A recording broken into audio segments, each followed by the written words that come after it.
Yeah. Thank you.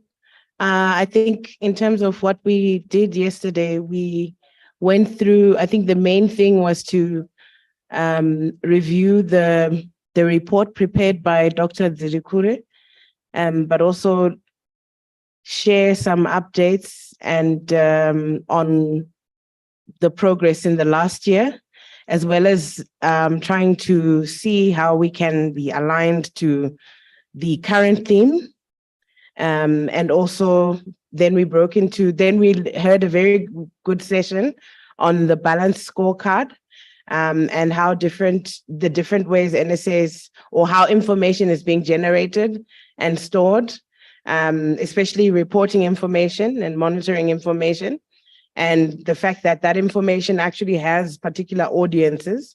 So I think it's important to know the information target or the audience, the recipients of this information, because for advocacy purposes, you can then target those as well and not necessarily the secretariat. And then the last thing was we also got some advice or tips on when and where to engage with the system in relation to the scorecard. Then there was a robust discussion around that, the scorecard itself and the results and the use. And then we broke into group work this morning, and I think that's where we are. We're revising, or we're having a look at the action plan, the regional action plan, and trying to make it more relevant. But also, I think we are going to we've asked for more time so that we align it to what the theme is, but also align it to the different processes that are currently happening that may not be reflected on the plan at the moment. Thank you. Excellent. Thanks very much for that quick update. And let's move on to Malawi. Malawi, if you can please update us on...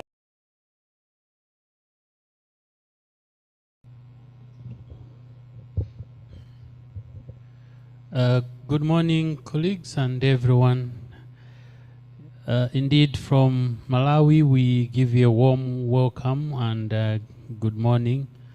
Yesterday, we block off after receiving the presentations from the region, but more important on our part, we received status report from Minister of Foreign Affairs and Minister of Finance on the progress of implementation to date.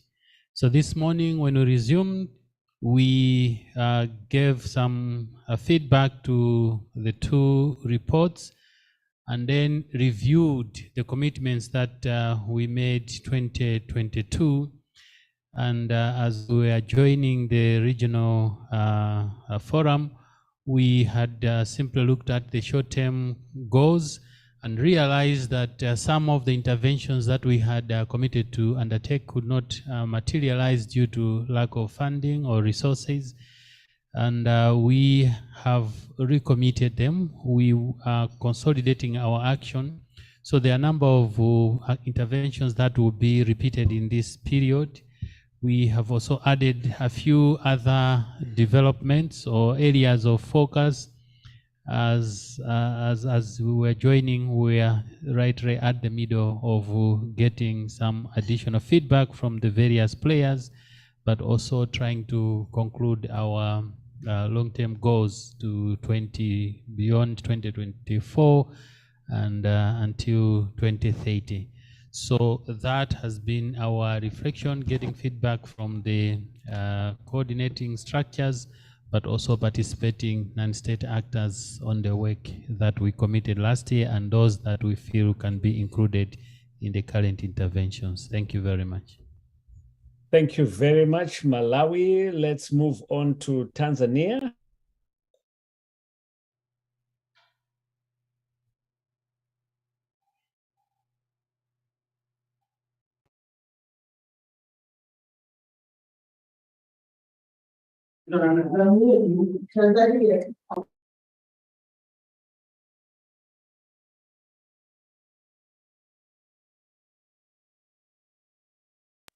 Tanzania, we can hear you. Speak with this. Speak with this.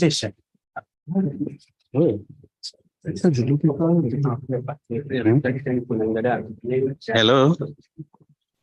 Now we can hear you. Please go ahead. Thank you. Thank you. From Tanzania, we are happy to give you an update of where we are. The first thing is that since yesterday, we started working on basically reflection of the presentations and the key takeaways, which we've done. We also looked at our action plans for last year. And since morning, that's what we've been working on. And at the moment, we have a draft, if you will, of what we have done, what we've achieved, what are the gaps, and how we need to move forward with action plans for this year. So more or less, that's where we are.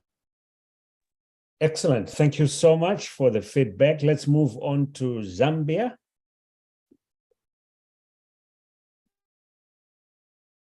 Good morning. Similar here in Zambia, yesterday we received a status report that was compiled by Ministry of Finance and National Planning together with Ministry of Foreign Affairs. We did give a feedback yesterday on the presentation, but then after that, we divided ourselves into cluster groupings where we looked at key sectors, including health, agriculture, and trade. We looked at also issues around youth participation, and also many others. I also wish to state that last night we had an engagement with the Parliamentarian Women Caucus, and we have Honorable Kasune also, who is going to give a reflection on some of the things which we want to consider even as we engage in this RISDP meeting. We've since started populating what we think are some of the issues based on the report that was shared yesterday. Some of the things we still continue adopting them in the short and in the long term. But some of the issues where we feel like the country has performed well, we decided that probably in the meantime, they are not more of a priority. And we did prioritize in the respective sector. And I think we're in the process of now consolidating the draft national report. But allow me now just to give the platform to Honorable Kasune just to share her reflection based on the Parliamentary Women Caucus meeting we had last night.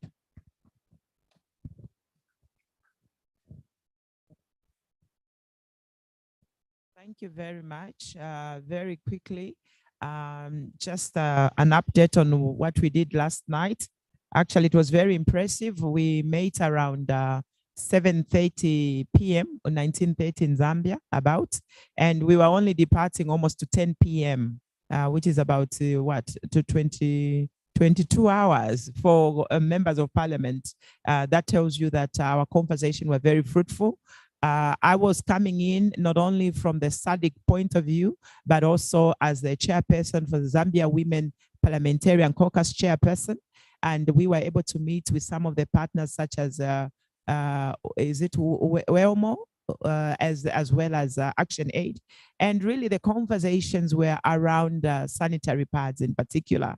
And one of the participants this morning, I wish I could find his name, he put it so well. That is the Chinoya. He said sanitary pads need to be given for free, just like condoms are. Imagine condom use is a choice, but menstrual issues are natural. I mean, if I haven't learned anything from here, this is my takeaway. The female parliamentarians, there were 7 in number. They argued for free sanitary pads. And then the conversation around menstrual poverty and how that affects learning for our girls in particular. But we also dived into issues of water sanitation and the need for sanitation points, not only related to menstrual issues, but also to cut the distance for girls, especially so that they don't draw water far and then they go to school, they're tired and things like that. And lastly, without taking much of your time, we also discussed about maternal health. We are appreciative that the current president has made a decree that every clinic should have a maternity wing, but like we were talking in our group, what about running water? Can we ensure that there's running water? What about the distances? What about the infrastructure for the health workers? What about the 5-kilometer policy? Shouldn't it be revised, given that 5 kilometers is still a long distance? And what are some of the things that we can be talking about? So in a nutshell, I think those are the few things. And we had our two ladies from Chipata and Mongo, Cecilia and Namakao, who also spoke not only from their experience on the ground, but also the work that people living with HIV and AIDS are doing. Thank you very much.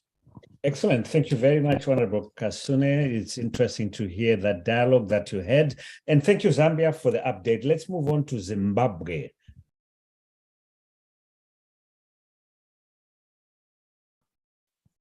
Morning, Daniel. I hope you can hear me. I can hear you. Good morning, Zimbabwe. Please go ahead.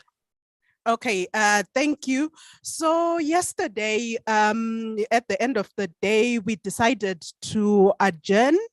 So when we broke off into the breakaway sessions, but we did share the action plan for last year for reflections as a build up into coming up with the 2023 action plan. So we started off today again this morning with further reflections and assessment on how we did on the 2022 action plan. And we found that most of our activities did not quite sell through, and we'll be carrying them forward as well into the 2023 action plan. But what's interesting is for this time around, it's quite the rich stakeholder group that we have. So we have reflections also around the Zimbabwe, around labor issues, which we had put down, but last year we didn't have any stakeholder to kind of feed into that. So at this point, maybe if you could allow me, I can pass on the mic to Fambai just to go into detail on the reflections that we did this morning. Thank you. Hello, Daniel, can you hear me? Yes, just to say that we don't have time for any detailed reflections. Can we leave that until you present your action plans? This is just basically to have an insight on what you've done, where you are, because we do have an agenda that we want to follow for the day. But thank you so much, Zimbabwe. Let's move on to our agenda for today. But before we do that, just a reminder that we have Mentimeter that we're using. For those that have not done so, I'm encouraging you to scan the QR code or to go to www.menti.com and then put in that code. So we'll use it interactively, especially for the question and answer session. The one item I also wanted to highlight is that yesterday in some of our conversations, we were talking about SADC deprioritizing certain elements of the RISDP plan. So I just want to ensure that we have one uniform message, one takeaway that we all have. SADC has not deprioritized any actions in the RISDP. What they've just done is to reprioritize. In other words, they're still working on key issues, key projects, and simply given prominence to certain areas. And again, it doesn't mean that things have been dropped out, things have been left out of the RISDP. We are going ahead in implementing the RISDP. For this morning, we have two agenda items. The first one that we'll be having shortly is a presentation on the operationalization of the SADC non-state actors engagement mechanism. So we'll have the SADC Secretariat take us through that, and we'll discuss and have some update on that. And then we'll have also a discussion on the SADC national committees, what is the status and the role in monitoring the RISDP, a very important discussion, after which we'll break off for lunch. And when we then come back after lunch, we will not come into plenary. We will again continue in your breakaway for 1 hour, strictly 1 hour, to now finalize your action plans. And then we all come back into plenary where you present your action plans. So without further ado, let me now invite the SADC Secretariat to give us a presentation on the operationalization of the SADC non-state actors engagement mechanism. Waja, over to you. Thank you, Daniel. Julie, I'm going to ask that you help me put up the presentation. My name is Waja Umpile. I'm from the SADC Secretariat under Directorate of Policy Planning and Resource Mobilization. I will be taking you through progress on the operationalization of the non-state engagement mechanism, which was approved by Council of August 2022. And is the presentation up, Julie? Yes, the presentation is up. We can Okay. say. Thank you. So my presentation, I will just go to the next slide, please. In my presentation, I'll just give highlights of what the mechanism is about for the benefit of those who may have not had a chance to go through the mechanism, but just to focus on key elements of the mechanism so that when I get to the way forward and next steps, we are all on board as to what the mechanism's key components are and how far we are in delivering the key components of the mechanism. Next slide, please. Maybe help us in the original room to have the slides as the main screen. Thank you. Yes, so I think as an introduction, non-state actors, you are best placed to know the kind of composition that makes up this group referred to as NSAs. And we are talking there about NGOs, think tanks, trade unions, foundations, faith-based organizations, community-based organizations, employee groups or workers groups, and even business associations. And they come to deliver various mandates. It could be service delivery, capacity building, research, advocacy, and so on and so forth. So the origins of the need to develop the engagement mechanism were a recognition that non-state actors are important stakeholders in the implementation of the SADC regional integration agenda. And as we know, this is enshrined in our treaty articles, Article 5, 2B, 16A, and 23 of the treaty speak to the involvement of non-state actors in the business of SADC.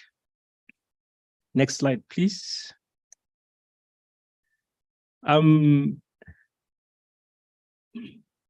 In the past and currently, we have engaged with non-state actors. The mechanism will not be initiating the work of SADC in collaboration with non-state actors. It's just really a formalization. There have been MOUs signed with several NGOs, and we even have some forums or platforms where non-state actors have been involved, like the Parliamentary Forum, where there are present SADC national committees, SADC People's Summit. So those are some of the platforms that have been available for engagement with non-state actors. Next slide, please. And I think the mechanism also saw, or what necessitated the mechanism was the flaws that were there in the current form of engagement, which has been generally ad hoc, no rules or procedures of how non-state actors would collaborate or participate in the SADC agenda. There was no common approach of how non-state actors come and deal with challenges or engage SADC. And there were no really existing platforms for non-state actors to be represented in a formal way in the SADC processes. And also there's an issue of lack of resources, which most non-state actors are facing in terms of their ability to participate or capacity to participate in SADC processes.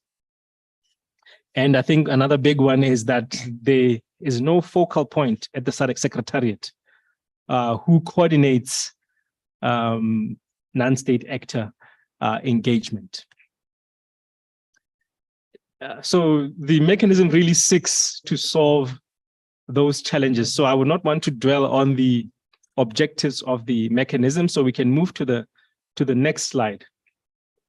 And I want to speak to the components of the mechanism. The mechanism recognizes or requires that there be an establishment of a non-state actor forum. And this forum will be created as one of the SADC structures. And this forum, as it takes shape, will be divided into thematic clusters or groups, even according to the strategic priorities of the RISDP. Move on to the next slide. The next slide, please. The mechanism also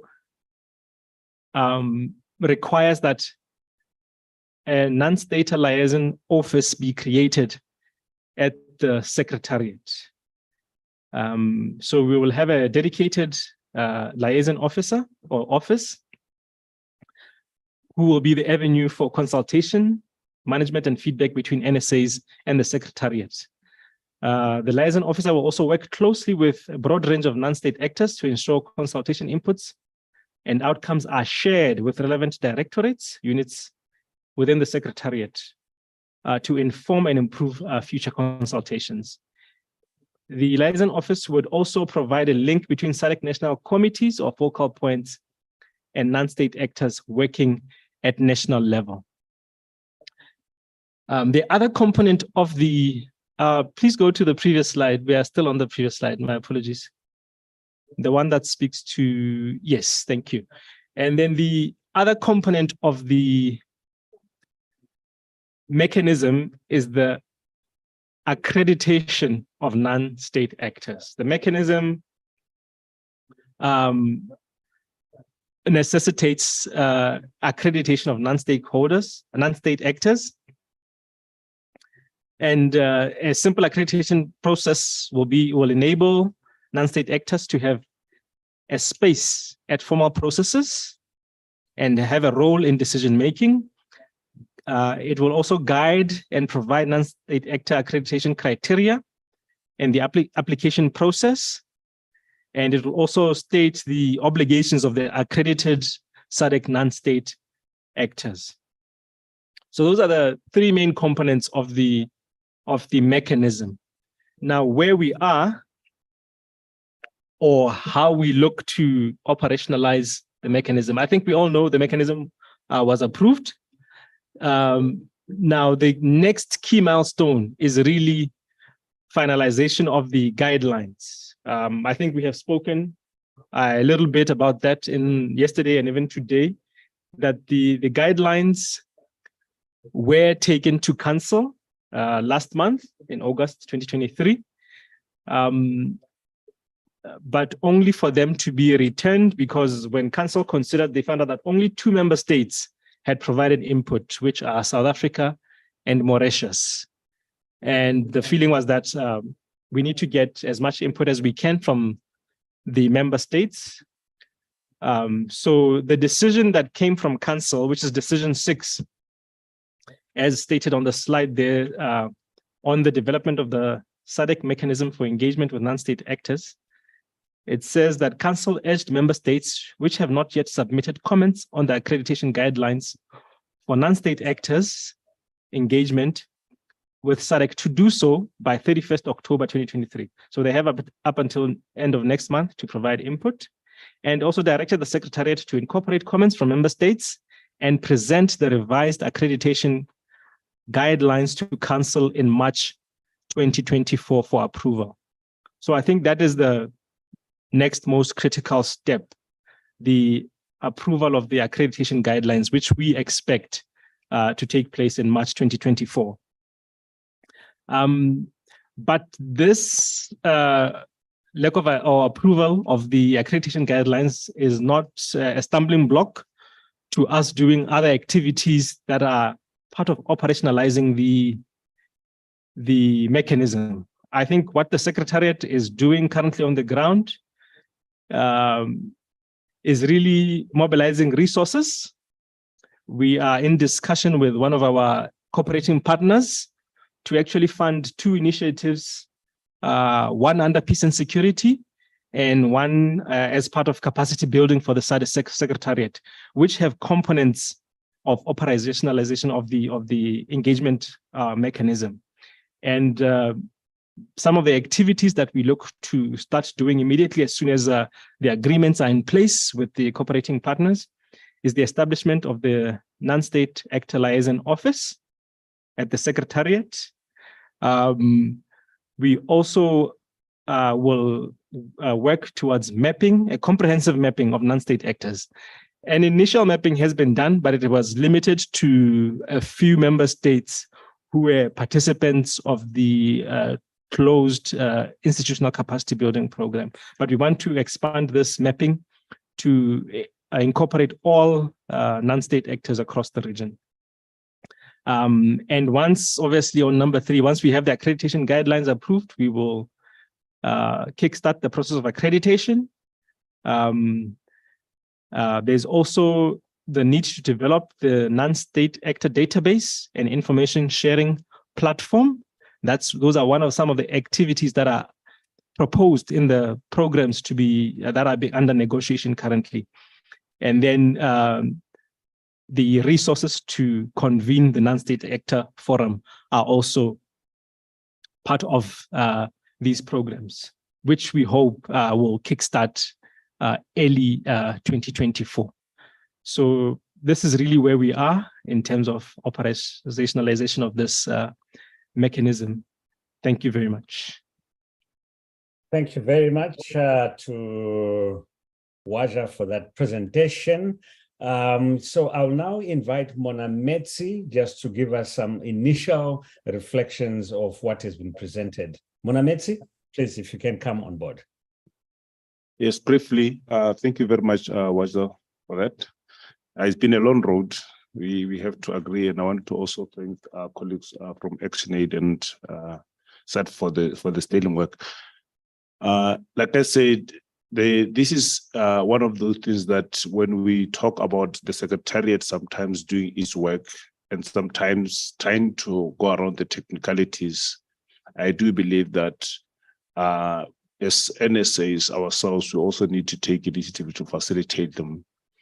Because as Waja is saying, from what I'm getting is, they are aware of the challenges that they might face in March, and they are working around how they can, facilitate NSAs going forward.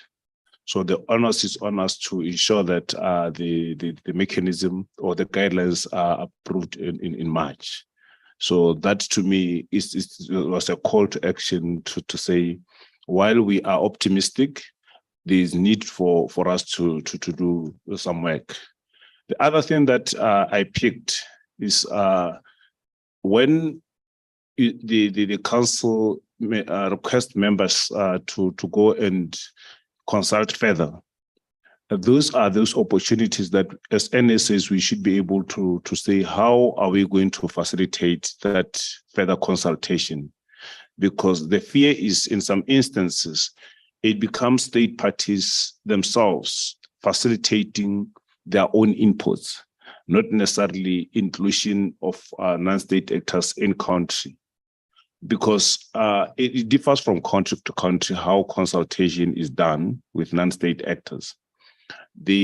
I know, for example, Mauritius went a step and involved Marcos and other institutions at national level. I know Botswana consulted Bukongo because I was the director of Bukongo then on these initiatives. But I'm also aware that in other jurisdictions, that did not happen. So that is what I say, that when we look at these initiatives, let us also be cognizant that while at regional level, there might be desire for things to move. As regional bodies, we should not be hanging in the air. But all in all, for us from SADC Council of NGO, this is a very good initiative. But to us, and to SADC Secretariat, as you rightfully put it, Wada, we should not look it as the only way into the engagement, because at least we have the mechanism. How we facilitate each other going forward is going to be very important, using various structures, whether the guidelines have been approved or not. Thank you very much. Thank you very much, Manametsi, for that intervention. There's a microphone which is on somewhere.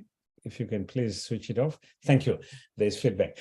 Yeah, so I think you've laid some groundwork in terms of key things that we also need to reflect on. Number one, as non-state actors, we need to make sure that our constituencies are fully on board and are aware of these accreditation guidelines.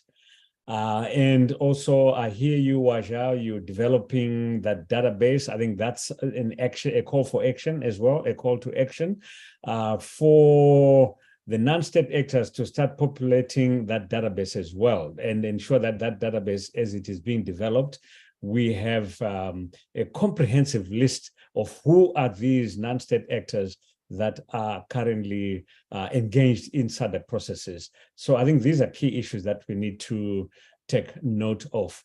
Let me open this up now to any comments, questions from the various venues that we have.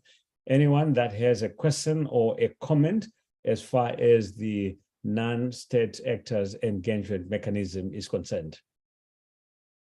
Any questions, comments? Hello.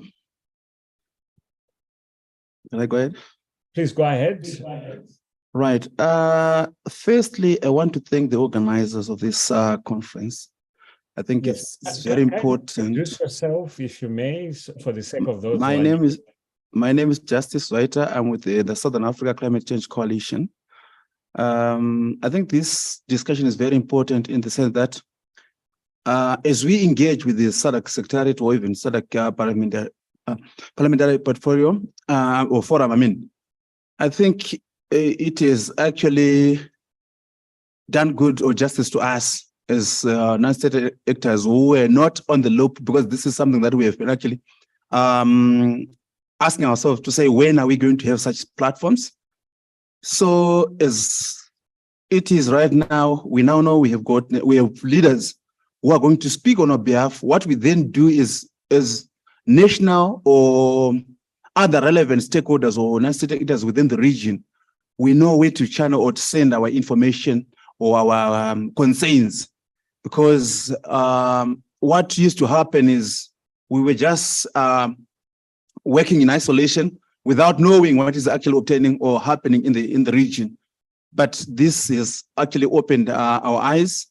And I think what we then need to do is we need to mobilize more non-state actors who are not part of the platform to join the platform, and so that we speak with one voice as non-state actors and engage in serious dialogues with the SADC Parliament Forum or the SADC Secretariat. Because what we want is to actually see the SADC we want growing, developing in the right direction. We don't want to actually have a situation whereby as non-state actors, we are actually found complaining without providing solutions and policy alternatives. I think this should come to an end. Yes, we can have, disagreements here and there, but at the end of the day, we need to reach a consensus, both the non-state actors and the various government representatives. Thank you.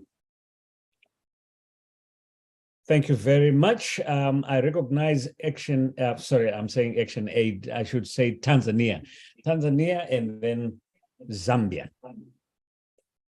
Thank you very much. My name is Honest Mseri. I'm working with an organization called Agricultural Non-State Actors Forum, based in Dar es Salaam.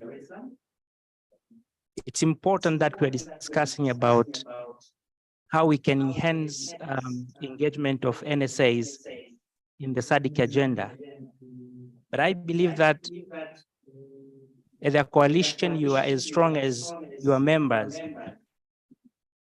So if we need a strong NSA coalition, there is a need to put efforts in strengthening individual NSAs in terms of how can they be able to execute their primary mandate, such as advising the government by using evidences and credible data and information. How can the NSA be able to influence different policies and practices within their own countries? So an experience from Tanzania, most of the NSAs have been hit hard by the COVID-19. They have been hit hard by the Ukraine-Russian war. And majority of the NSAs are struggling in terms of financing. Majority of the NSAs are struggling in terms of having the right capacities within the organization. So as much as we want that to see the NSAs are effectively engaged, I think there is a need to have a deliberate efforts to make sure that we strengthen these NSAs individually and then the national level coalition. From that point onwards, then we can focus on strengthening the SADC engagement across the region. So how do we do this? I think it's critical now, instead of NSAs, which are already weak, competing with each other, to form some kind of partnership, doing some joint fundraising, and make sure that they have joint intervention so that we can have an impact in this SADC agenda. I agree, for instance, we're having an MOUs with the government, but if you have an MOU with the government and yet you don't have the resources in terms of human resources in terms of financing to actually engage with the government, then I think even if you have these structures on the ground, it will be real difficult to have a meaningful participation and involvement of NSAs in this process. Thank you. And we have another person here with a contribution from Tanzania. I'll pass over the mic. Thank you so much. As you pass on the mic, can I make a request? Let us be very brief, 1 minute per person. Otherwise, we'll not be able to manage the dialogue that we're having. So if you can, 1 minute, just intervene and then we'll move on. Thank you. Yeah, thank you. This is Elias Mtinda from Action Aid Tanzania. My question is on, if I heard properly from the presentation, you mentioned on the SADC Secretariat is still not having a desk for the NSA. While at the same time, we are pushing for the member state to ensure that there's NSA effective participation in the SADC processes. Don't you think that for the SADC Secretariat not having NSA desk is also a challenge for the member state to ensure that they're allowing or they're having effective NSA participation in the SADC processes? All right, that question has been noted, and SADC Secretariat will respond. Let me move on to Zambia, then I'll come to regional platform. Thank you. Thank you very much. I think our question has been covered by our colleague from Tanzania. Equally, we wanted just to find out if there are any clear mechanism, especially for member states, to see how they are going to communicate with the liaison office at SADC level for NSS effectiveness participation. Thank you so much, Zambia. Let me go to the regional. I don't know who on the regional is going to speak. Good morning, Jay Cruz here. Director for the Public Service Accountability Monitor. Sorry, I wasn't able to join yesterday. Just one question or encouraging comment to the SADC Secretariat is, could we see a statement or a press release on the progress that is being made in this regard? And of course, it would help as a gentle nudge to member states that have yet to give feedback. But I know that there are numerous civil society actors that are keen to see movement, and that may just prompt some nudging in countries. So just, is there appetite for a press release or a statement by the SADC Secretariat on the next steps, so to speak? Thanks. Thank you so much. Let me move on to Zimbabwe, and then I'll hand over to SADC Secretariat to respond. Thank you. Thanks, Daniel. Quick question for Waja, with many thanks for the good presentation. Is the resource question in the horizon in terms of SADC actually sharing some funds, not donor funding, but regional funding for regional civil society organizations to take their place and contribute to regional integration? Thank you very much. So to SADC Secretariat, there's also a question there that says, noting the October 23 deadline, can there be a commitment to have SADC SNCs engaged at national level for timely submission of the inputs? So Waja, quick one from Malawi, sorry, Daniel. Is that, where is that? A quick one from Malawi, yes. Oh, Malawi, please, Malawi, go ahead. I hadn't recognized. Yeah, okay, thank you. My name's Mike Mervyn Banda. I'm working with Malawi Economic Justice Network Medellin. I also sit in the Regional Coordinating Committee for the SADC People Summit. Thank you for the progress that is being made, that currently we are in the process of formulating the guidelines. I would want just to know in terms of timelines as to when do we intend to have the mechanism fully operational. Thank you. Thank you very much, Malawi. Over to you, Waja, and then we conclude this session. Thank you. Thank you, Mr. Moderator. I will try in the shortest time possible to address the questions asked. I think Justice was really just making comments. There were no questions asked. And then Honest from URT, he was speaking about the capacity of the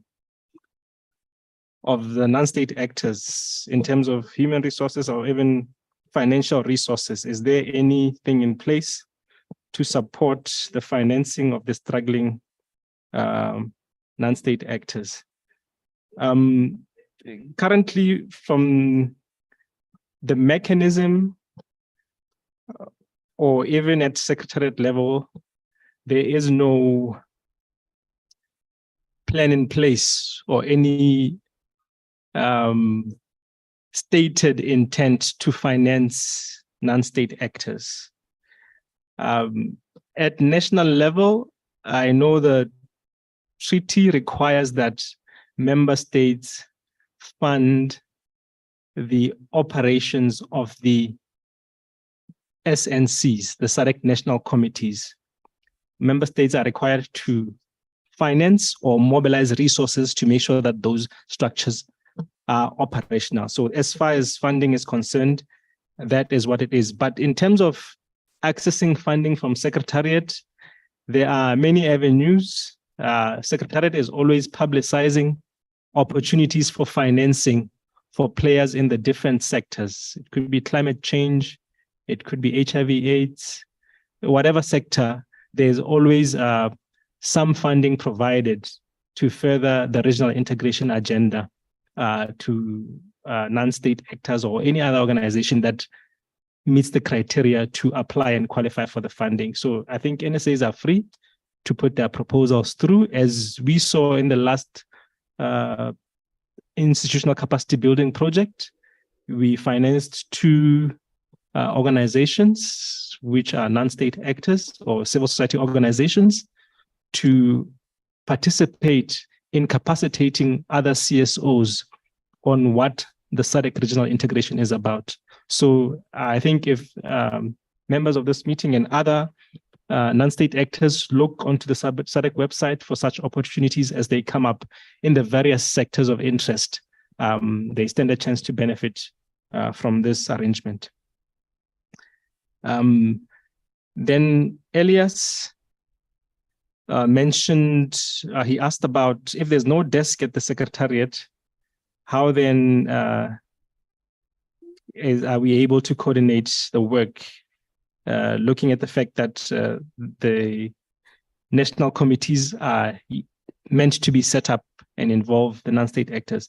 And my response to this, Elias, is that the participation of non-state actors at national level in the national SADC national committees is in itself, I would say, independent from the coordination at the Secretariat.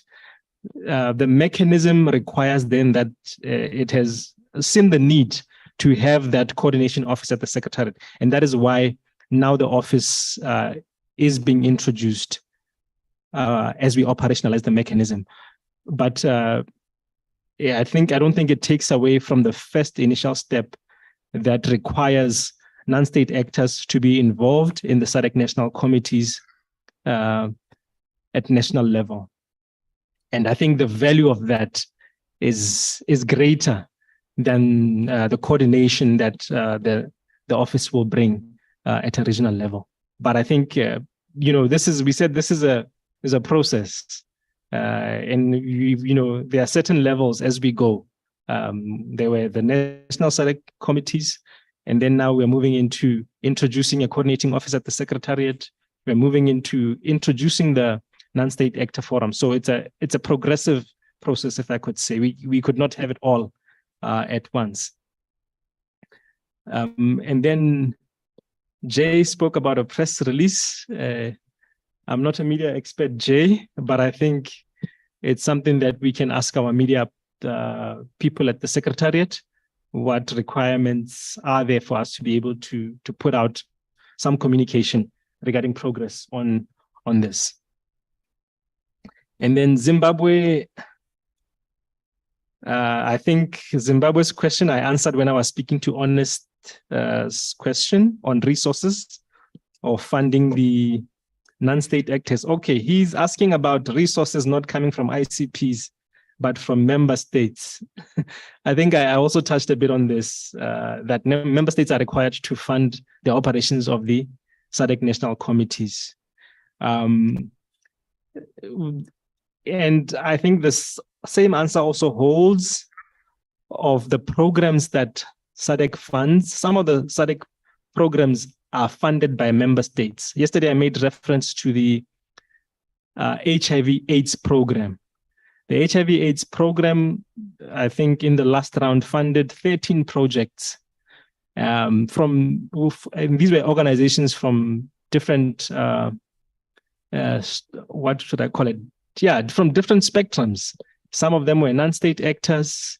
I know the youth organization in Zimbabwe, which was funded. It is an independent non-state actor. So what you're asking for is actually already running in some instances within the Secretariat, especially with regards to the HIV/AIDS program. And then I think that's as far as in case Malawi asked for the timelines. When are the timelines for operationalizing the mechanism? This is a process. At least we have a peg on the approval of the guidelines, which we hope will happen in March 2024. But the programs that are being designed at the Secretariat and that are under negotiation are 4 to 5 year programs. But some of these activities can even be achieved in the first year of those programs. So I would safely say, if we get approval in March 2024 for the guidelines, we should be able to fully operationalize this mechanism within the next 4 years. It's just really my personal estimate. It's not a commitment from the Secretariat, I must declare. That's a Thank you. Okay, great. There was a question, another question. How were the NSAs involved in making the guidelines? Is there any chance for them to participate before October? I think I can answer that second part on your behalf, Waja, that there is a chance for NSAs to participate before October. And really, colleagues, it's up to you to either grab the opportunity or to let go of the opportunity. And let's also remember that while this forum is kind of focusing on a certain number of member states, we need to make sure that the other member states' NSAs are also not being left out of this process. Otherwise, we go again to the next council meeting and one member state says, no, I haven't consulted as yet deeply, so give me time. So it delays the entire process. One last intervention from Zambia, and then we go for tea break. Zambia, please go ahead. Okay, thank you, Daniel. The question that we have here is, we want to know, Please introduce yourself. Jacob Makambwe. What is the ideal relationship between state actors and non-state actors? Both parties have the same understanding? We just want to get the response from the SADC Secretariat. Yeah, Washa, tell us what is the ideal state of affairs. It's like a marriage. What should really happen between the two parties? Should they be fighting? Should they be loving each other? What should be the ideal setup? I think Jacob knows my answer to this question. And my view has always been the relationship should be that of partnership. Because we are really we are driving towards the same, what we want is a common goal. We are driving for the betterment of the lives of the people of the region. That's all we want. Both governments, the Secretariat, and the civil society. That's what we want. So we cannot be fighting while we are moving towards the same goal. Our relationship should be that of partnership. So rather than seeking for opportunities to fault and fight the governments, let's look for opportunities to partner with government. And then we will gain trust, or we will gain trust from the government, and we will get a seat at the table. That's my view. Thank you. Thank you very much, Waja. In fact, I think in future, we should always start these engagements with a reminder of the SADC vision 2050 that we are all pursuing, because really this is what this whole issue is all about. We have a common agenda, and that common agenda is about building the region to become a middle income region, where the people are living in peace, in harmony, where we are also industrialized. So that's what we're fighting for, where there's well-being for everybody. Colleagues, thank you so much for the very useful engagement. We will now take a short break, and we'll come back at 1100 hours, which is 1200 hours in Tanzania. And for me, it's 5 in the morning. So we will then reconvene at that particular point. Thank you so much. We will then go straight into the next presentation.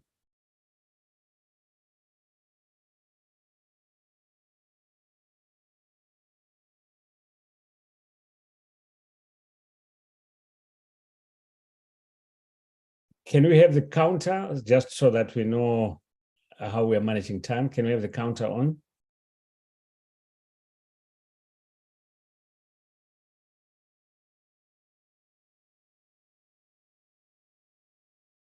I hope so. Good info. Our media team, we are talking to ourselves here. I hope so. Good info. Nzatoa. Timanya kuti we have been having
Welcome back, colleagues. We are now going to be starting in a few seconds from now.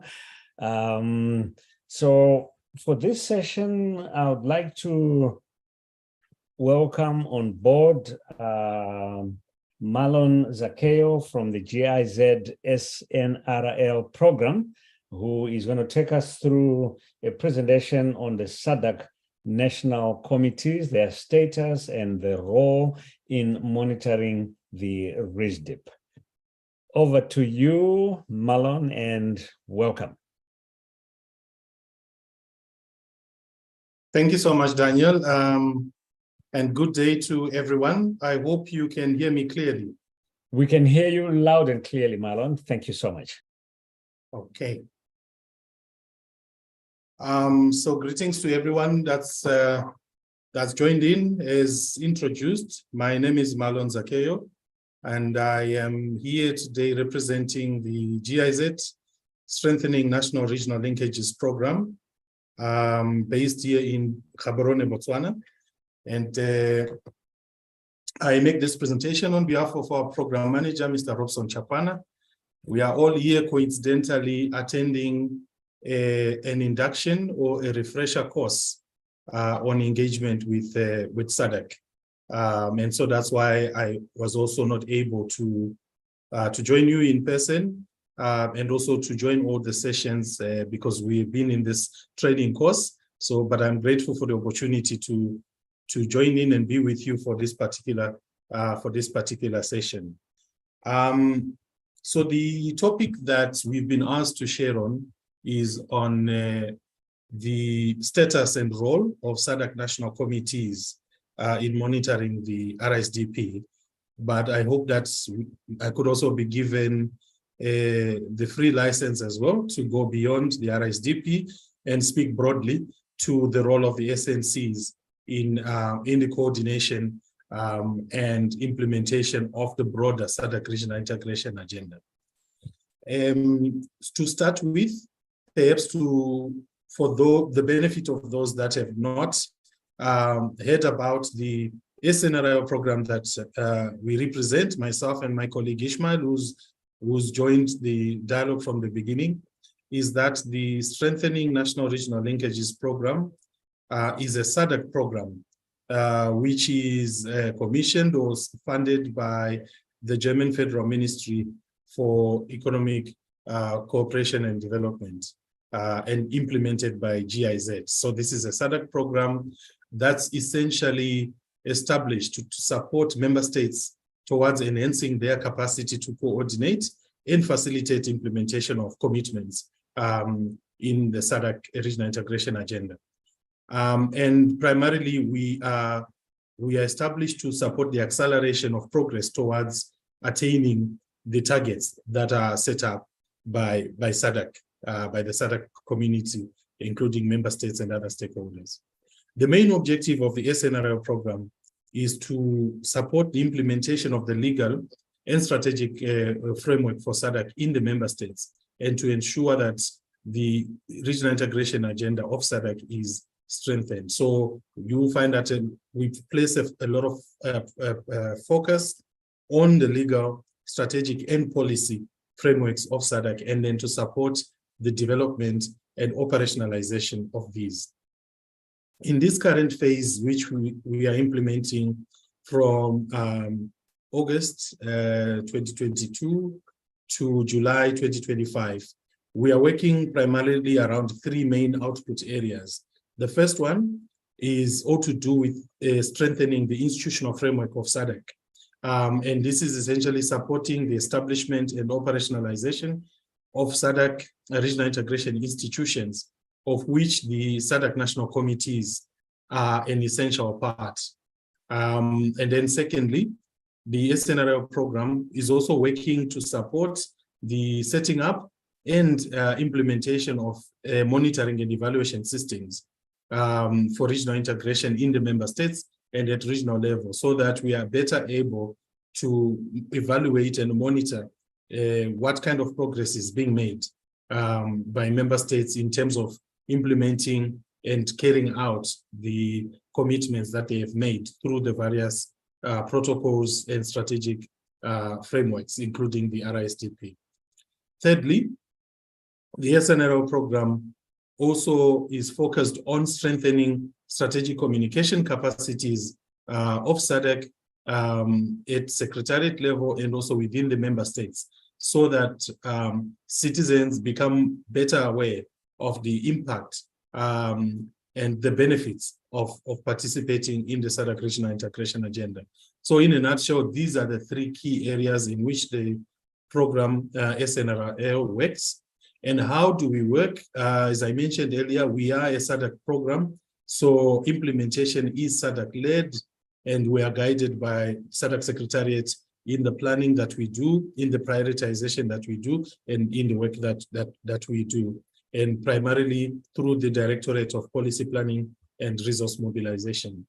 Our work is also focused, as I mentioned, on pushing results and sustainability, overally in the planning, implementation, monitoring, and steering of the programs. And in that, we also work to ensure that there is alignment and joint priorities from both the national and regional agendas, which is quite demonstrated in the name of the program, the strengthening the national regional linkages. The approach that the SNRO program also takes is that of inclusivity, and we like a lot to work based on inclusive steering of projects and interventions with partners at the national level. And in monitoring implementation, this is mainly done with SADC and using SADC systems, and also generally facilitating collaboration between stakeholders as defined by the SADC treaty. If we could, so back to the issue at hand, and apologies in advance to those that attended the dialogue last year. Some of the slides might appear as a repetition, but hopefully you take this as a refresher. To begin with, is to define what is a SADC National Committee. The SADC National Committees are a creature of the treaty, and so they are established by the SADC Treaty as amended in 2001, and they really lie at the heart of driving the implementation of the regional integration agenda at the national level. So they are provided for under Article 9H to be established as one of the key institutions of SADC in all the member states. So Article 16A is one of the most critical articles within the SADC Treaty and lays the foundation, the legal foundation for the establishment of SADCs. And you realize that the language in Article 16 is obligatory. So in this sense, it does not give the establishment of SNCs as optional, but it obliges all member states who are party to the SADC Treaty to establish SADC national committees in their countries. The treaty also requires that each SADC national committee must consist of key stakeholders, which are defined and which we will share. And that's or the composition, which should also reflect the areas of the SADC regional integration and coordination, which is further referred to in Article 12 of the SADC Treaty. And this basically reflects the thematic areas that the SADC national committees should be looking at. And these are the thematic areas that we find in the RISDP in all their breadth. So to the composition of stakeholders, the treaty is quite explicit on who is considered a stakeholder through Article 16A, subsection 13, which requires that each SADC member state shall create an SNC composed of government, and so this could be represented at the level of ministers and senior officials in government. The SSCs should also include the private sector, civil society, national governmental organizations, as well as organizations of workers and employers. So this is what you get, and I think the same definition of stakeholders is also contained in Article 23 of the SADC Treaty.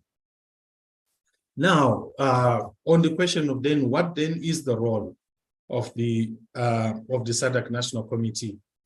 Article 16 goes on further to say that there's about 4 key roles that the SNCs should play. The first one, and these may not necessarily be in the order of importance, is that SNCs are put in place to provide inputs at the national level in the formulation of SADC policies, strategies, and programs of action. So this is really the starting point in each of the member states, where you have a body that is formed to gather inputs from all the stakeholders in the country when as a channel for gathering inputs that are then should be put forward to represent the country's priorities in all regional policy strategies and programs of action.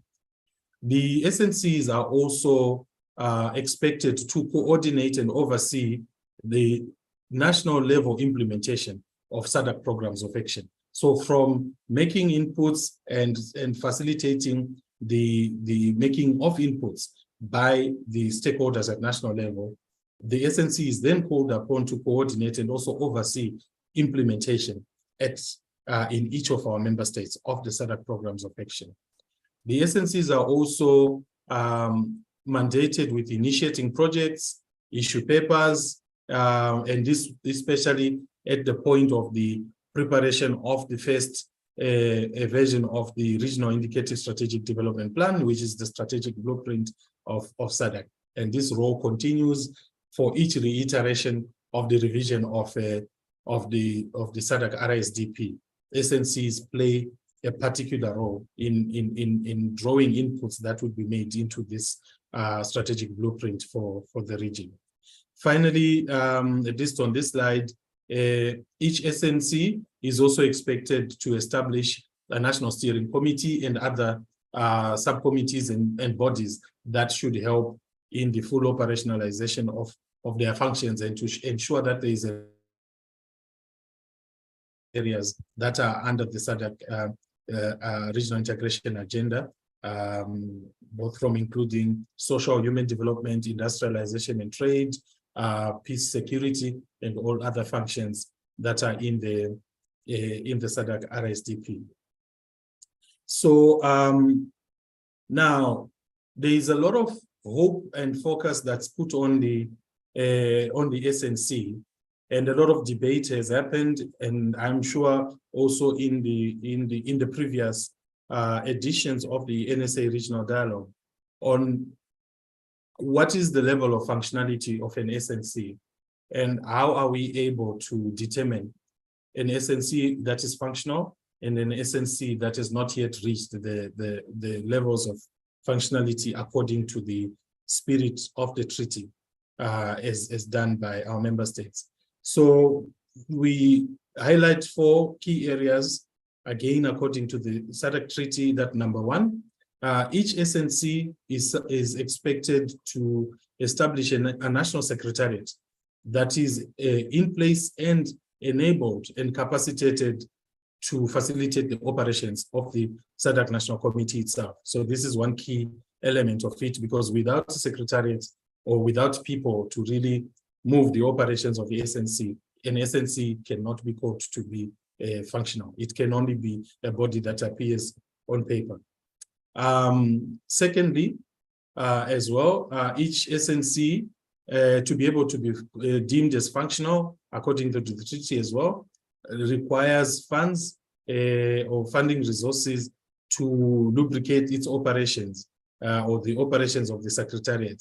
And each member state is expected to allocate from the national budgeting resources funds that are meant to support the operations of the SNC. Thirdly, the National Secretariat, which would be in place, is then expected to produce and submit reports at specified intervals through the SADC Secretariat here in Gaborone, Botswana. And so this is another mark of how functional an SNC is. At least it needs to tie back to that one of those roles that we mentioned, that SNCs are expected to oversee the implementation of the SADC regional integration agenda at the national level and be in a position to report on how that is going to the region through the SADC Secretariat. SNCs as well to demonstrate that they have a clean bill of health are expected to meet at least 4 times a year. So quarterly, each SNC is expected to run its meeting.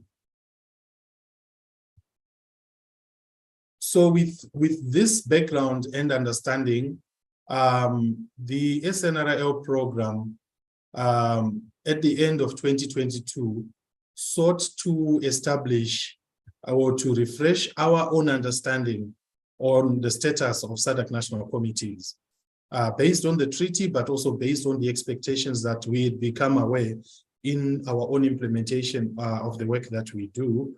So the SNRIL program commissioned a desk assessment as a way to help us to have an updated understanding of the situation of SNCs in the region, because this is something that is subject of a lot of scholarly research, but also practitioners are keen to see that given the mandate that SNCs have been bestowed by treaty, but also the general expectation of the SNC and the role that it should play, there is a big level of interest to see really what is happening with our SADC national committees. So we also commissioned a study to assess the status and levels of development of SADC national committees or regional integration coordinating structures in all the 16 member states as they are called.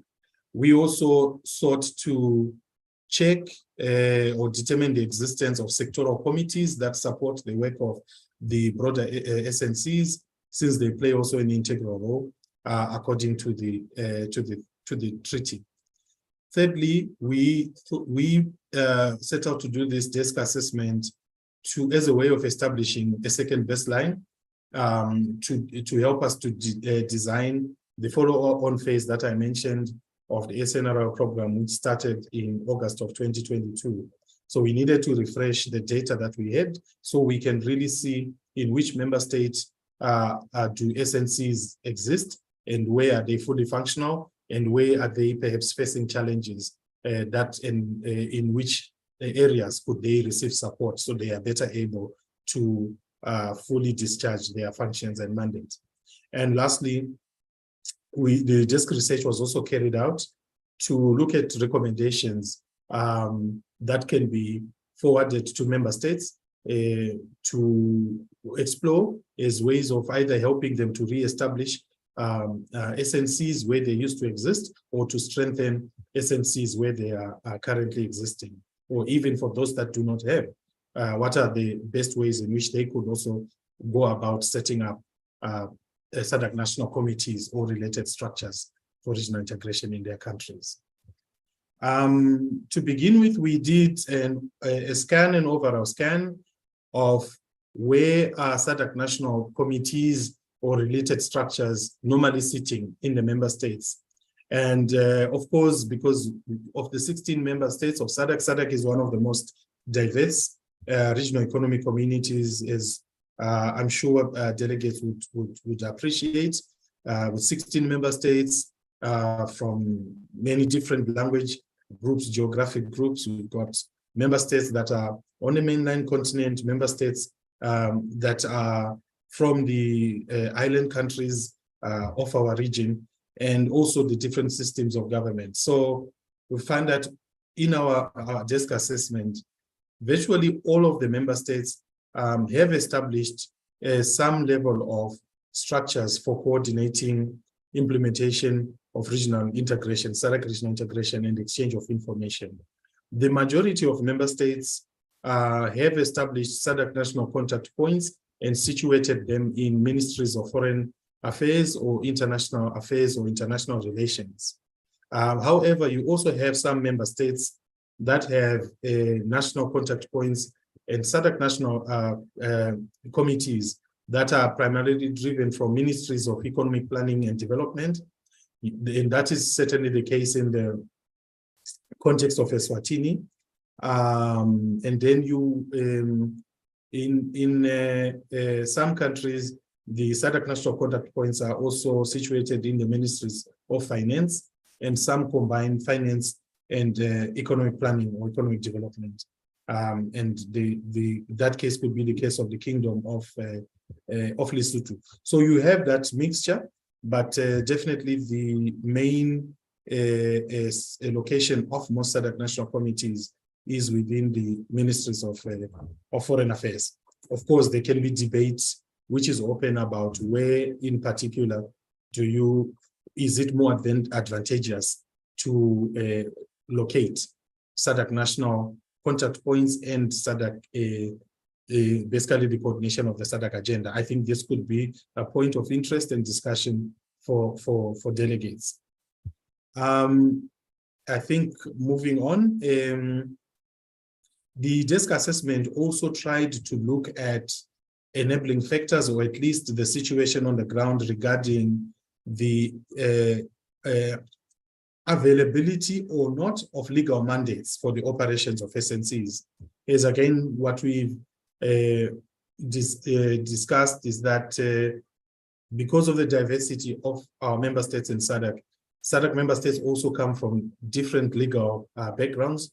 We have member states which follow the common law legal system, and we also have some member states which follow the civil law common systems. So the approach to establishment of national frameworks and national institutions are also varied based on the legal system that each member state follows.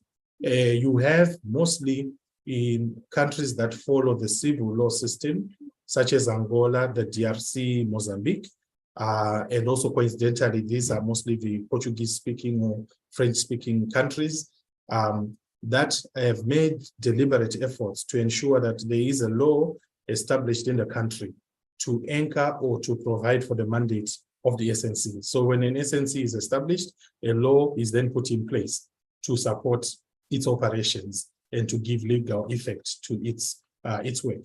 Whereas in other countries, SADC national committees have been established, perhaps using administrative regulations, but not a fully fledged law. So you also see which is which, according to the presentation that we're sure that will be shared to all the delegates.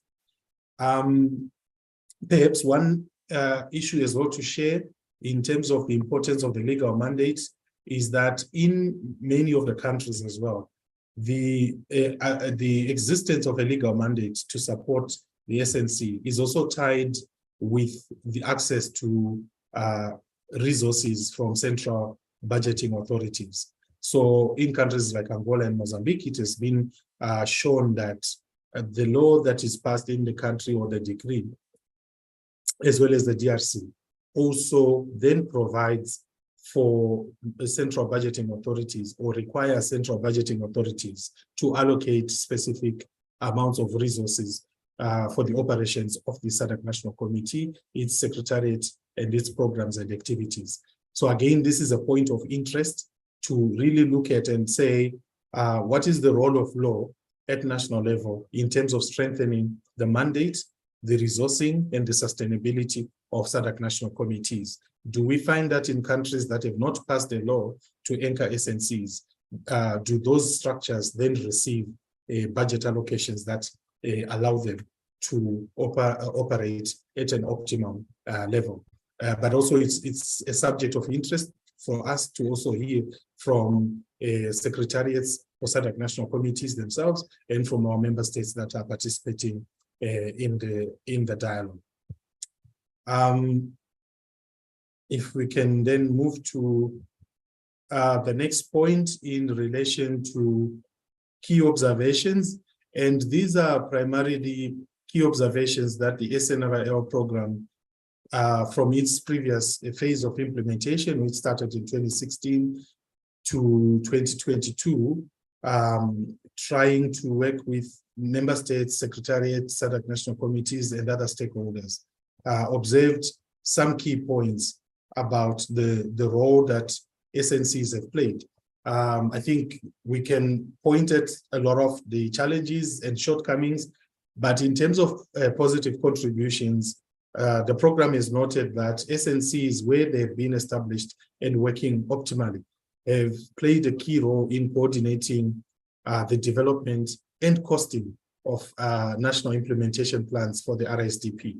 And I think this is a subject that is of particular interest to at least the members of the PSA Alliance and non-state actors that are monitoring or accountability on issues of budgeting and implementation of both regional and national plans. So we have seen, at least in the work that we do, that when we have supported the capacity building measures and then actual development and costing of national implementation plans to ensure that each SADC member state develops a national plan for the implementation of the RISDP, as well as posting that SNCs have been at the center, supported by the national contact points and the secretariats of the SNCs to be able to do that. And I'm sure our facilitator, Daniel, will also know a thing or two about this work that is being done. SNCs have also played a pivotal role when it comes to the putting together of country positions ahead of important meetings of SADC, be they SADC Council meetings, summit meetings, meetings of the organ, and also any extraordinary summits of SADC. So SNCs have also played important roles really in marshalling the consensus and inputs into country positions.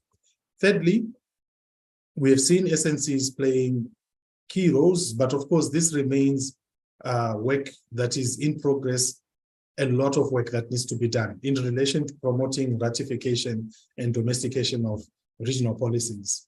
There's been some work done, but there remains a lot of unfulfilled potential that SNCs can play in promoting the ratification and domestication of regional policies. And I'm sure this is something that is a recurrent theme about how our region really has very good policies, protocols, over 33 that have been signed. But where we are lacking really is in terms of the pace of ratification and then actual domestication, ensuring that those regional protocols, strategies, and plans are taking effect at the national level for the benefit of the citizens of our region. And then finally, we've also observed that SNCs both play a role and can do more in coordinating participation of sectoral committees and stakeholders in capacity building interventions in policy processes. And in terms of enablers, I might have shared some of them, that for SADC national committees really to function at their optimum, there's a few elements that are needed, top of which is political will. I mentioned the issues of legislation and national policy, also the importance of financial resources, budget, reliable budget allocation, the role of capacity amongst the staff in the SNCs is quite important.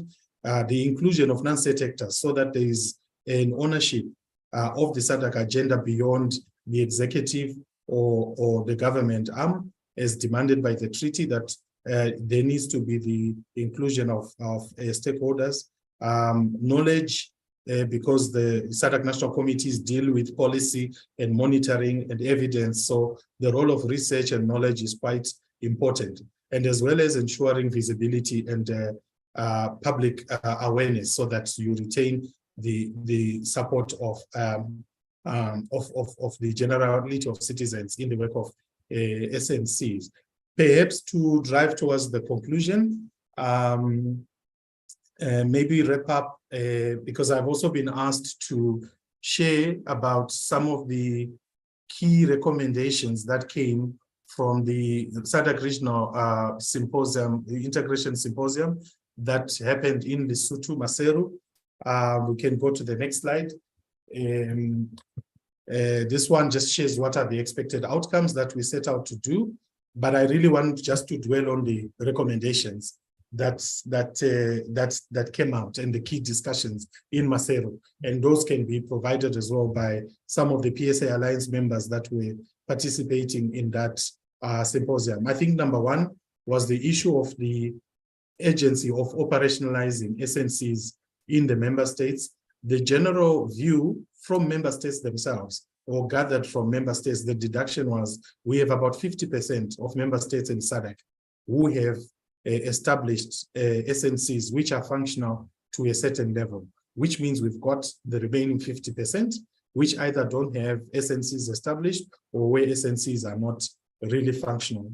And another key issue that was raised in the Regional Integration Symposium related to funding resources, that SNC structures are really struggling with budget constraints. They have a big mandate, but they don't have enough budgeting resources to support them, and the capacity of staff is also quite limited vis-a-vis the responsibilities that they have. And then also one key issue raised was that government structures or representations normally dominate communication processes around regional integration processes. And so this maybe also ends up resulting in low levels of participation or understanding of the regional integration agenda amongst general citizens and non-state actors. So this is something that is of concern. I think there is a couple more final discussion points that I would like to share before we close about the recommendations that come in. I think another key one was the issue of peer learning and review, that there was a call for the re-establishment of annual platform for SADC national committees that would help member states and SADC national committees to have a place where they can exchange lessons and be able to support each other to be able to better represent the citizens. At this point, perhaps, Daniel, I'm not sure how I've done with my time. I could leave it at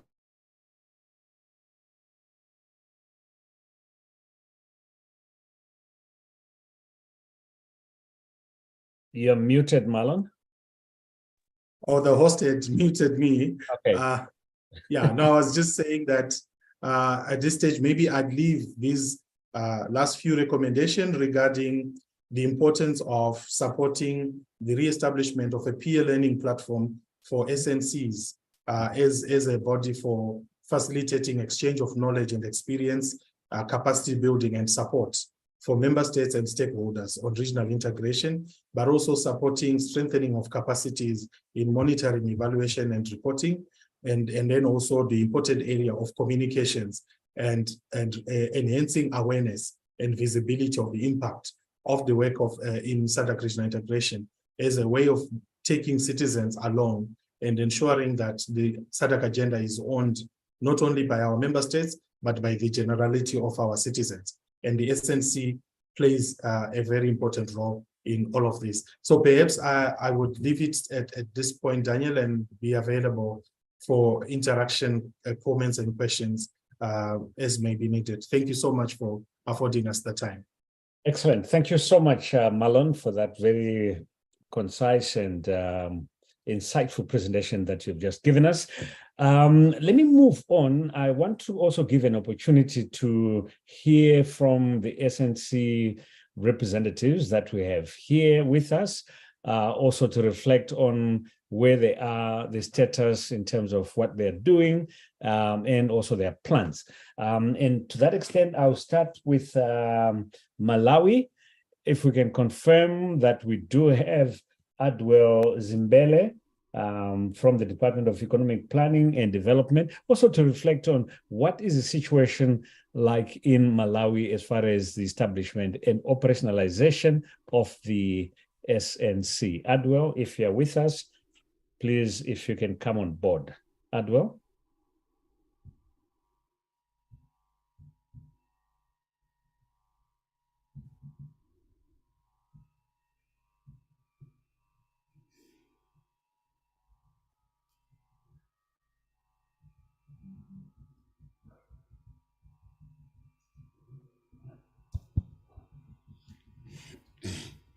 Good morning, all.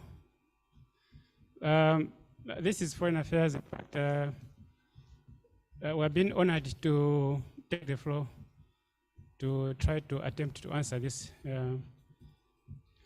point of inquiry. With regarding to Malawi's chapter of the SNC, we can say that it is in full swing. We have the structure on the ground, and we are pleased to report that the fruits of the SNC were quite evident when Malawi retained the chairship of SADC from August 2021 to August 2022. And yesterday we presented, of course, to the local forum here, we presented a whole report on the operation of the Malawi chapter of the SNC. I think that can be administratively arranged with the facilitators here, so that can be shared, you know. Okay, all right. I understand that the report was already shared on the link. Suffice to add to say that like many of the member states in the region, SNC is also facing financing challenges. So we are hoping that one of the outcomes from this discourse is to map an effective way forward with regard to financing of this important agenda. Thank you so much. Thank you very much, Malawi. Let me then move on to Tanzania. If we do have a representative of the SNC or the NCP to also give us some insights on what is the state of play. Tanzania?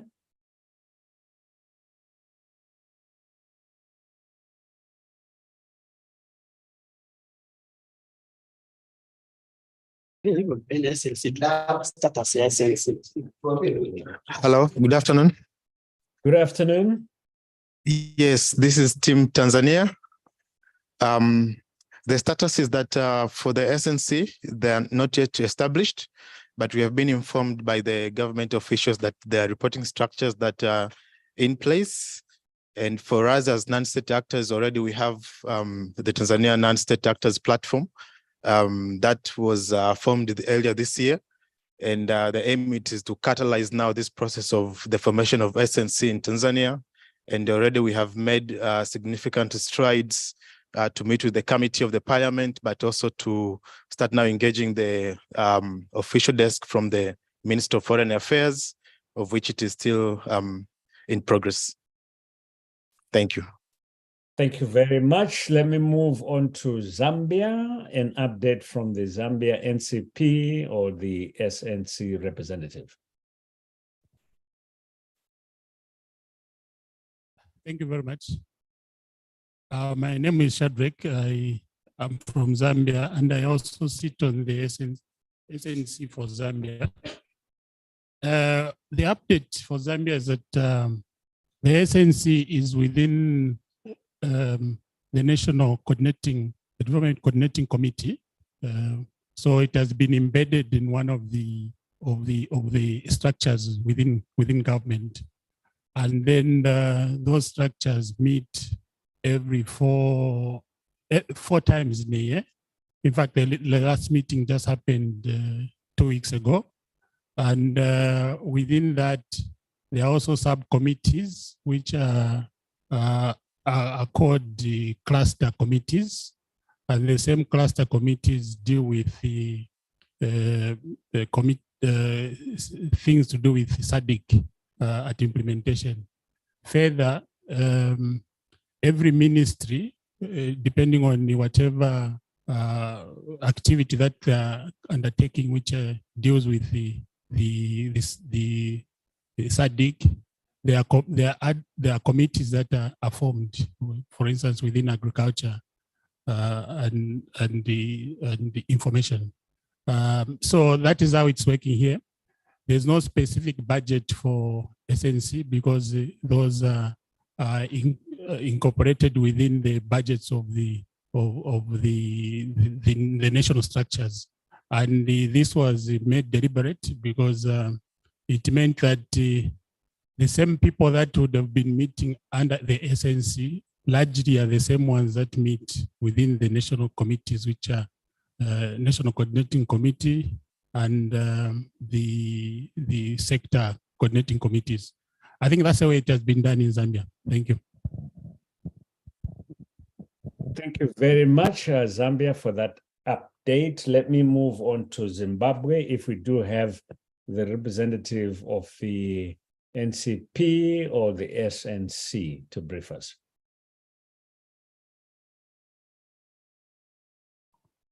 Hi, Daniel. Unfortunately for Zimbabwe, we do not have any representative from the SADC national committees, but we did speak to Ministry of Foreign Affairs, who said they are responsible for coordinating, and then the various ministries are also part of the cluster, who form the different RISDP clusters, would then form the different parts of the committee. Unfortunately, they couldn't join us for this meeting. Thank you. Thank you very much for that update. I want to then move on and invite some discussants from the national civil society representatives from each of the countries, again, to reflect on the presentation that we have had so far, as well as updates that we've been given from the various member states. And again, I'll just go around. Maybe this time around, I'll start with Zimbabwe, and then we go to Zambia, and we go to Tanzania, and then Malawi. So your perspective as NSAs on the presentation that was given by Marlon on the status of SNCs. Zimbabwe?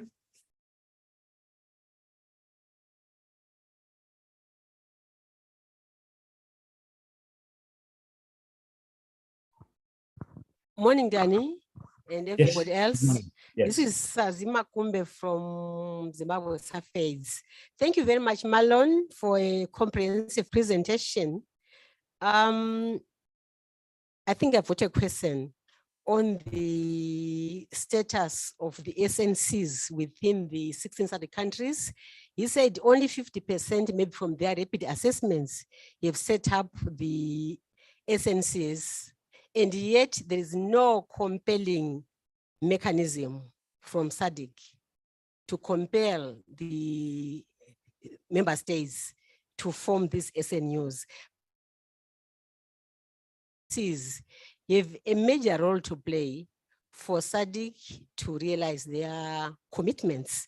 So what is the position of SDC in terms of not having a compelling mechanism to request the countries to come up with SNCs? Thank you, and over. Thank you so much. So before we go into a discussion or questions, I just wanted a quick reflection by the NSA representatives, if I may call them that way, just to reflect on the presentation from Marlon. Very quick reflection, and then we can go into the questions. But Marlon, you've taken note of that, although the question maybe is more directed towards the SADC Secretariat, who should really be responding. So I'm sure they are listening. So from Zimbabwe, the NSA representative, any quick comments, reflections on what we heard from Marlon as a way of, and also what we got from the other member states? Any quick reflections? Zimbabwe?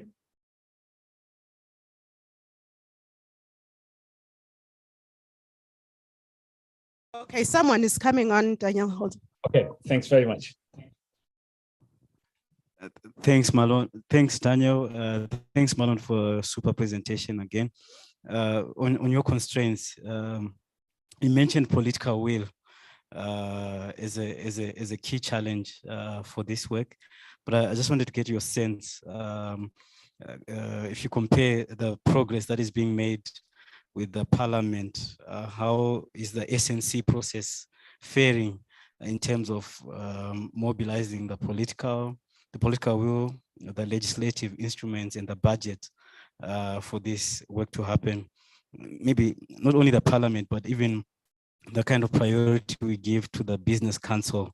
Are we seeing symmetry in terms of SADC's attitude to the SNCs in relation to the other processes that SADC is responsible for?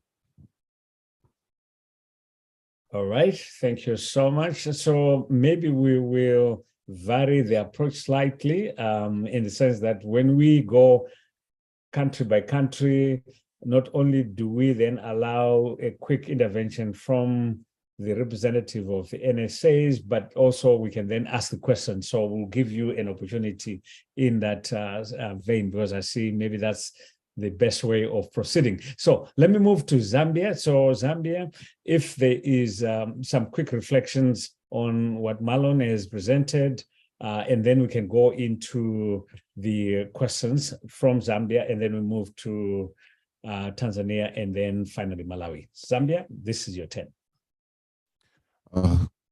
Thank you very much, Daniel, again for this opportunity. Thanks, Marlon, for that presentation. A very clear guidelines in terms of setting up a functional SADC national committees. I think mine is just wanting to get your view. As we have actually seen in Zambia with, that the SNC is embedded under the National Development Bit over, because the SNC is like a cluster on the National Development Committees. That makes it a bit difficult for coordination and for any input that has to discuss an implementation of the RISDP. Of course, some of the implementation goes into our National Development Plan, like the 8th National Development Plan that is actually discussed at that particular level. Would you recommend in this particular vein that non-state actors could create a parallel platform that could actually convene before these, like the SNC could actually meet? For example, Marlon, you remember that when we started the issues of the Regional Poverty Observatory, we actually came down and created what we called our own civil society poverty observatory, of which at that particular time you supported that process, and it worked well. And we actually did a lot of input into putting into the poverty report under through the Ministry of Finance. Would you recommend such type of structure so that the SNC can be functional in that particular vein? I submit. All right, thank you so much. Any other interventions from Zambia?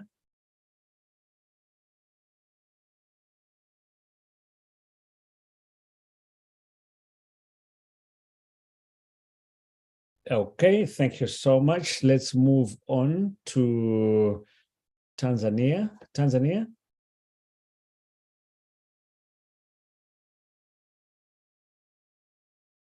Hello. Yes, please You go can ahead. hear me? Yes, we can. Okay, thank you. Yes, I think there are just about 2 issues that we can observe from the presentation. One, I think that is a takeaway, is about how some countries have decided to ensure that SNCs have a legal status in their countries, and they are not just hanging as something that we know is there, but it doesn't have any legal mandate or legal existence. I think that is critical for other countries to consider as well, because in terms of the legal status, it also gives it a legal mandate and budgeting and activity in the technical committees and obligations of other ministries which are supposed to be part of that. So for me, that is one. The second thing, which of course was not really mentioned in the presentation, is how SNCs, we understand how the treat provides the guidance on its duties, its composition and all of this. But where is it located in the country? When we look at most of our countries, our regional integrations, our regional relationships are coordinated by the foreign ministries or whatever the name may be in the respective countries. But internal operations to ensure that one ministry and another are working is not really under the Ministry of Foreign Affairs or whatever the name may be. It is another. So to allocate it in an appropriate place where it can be effective within the country is another thing that I didn't hear that it would be interesting to discuss. So I think for us, those are the two issues that we can comment on the presentation. Thank you very much. I see a hand from Zambia. Zambia, if you can come on board, please. Yeah, my name is Henry Singili, and I would like to look at some of the problems that we are having or challenges, in the sense that the process of regional integration is more dominated by the government processes, and that means the feedback into the system will be biased towards the government thinking.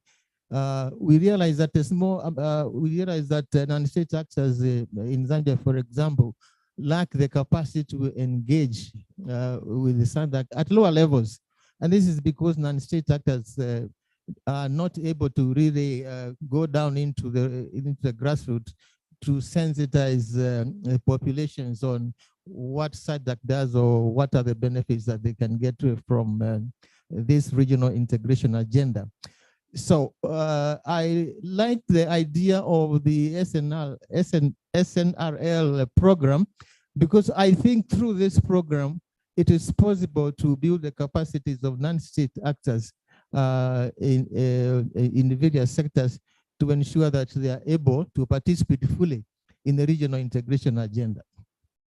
Thank you. Thank you very much. Yes, I think very interesting observations and points being raised.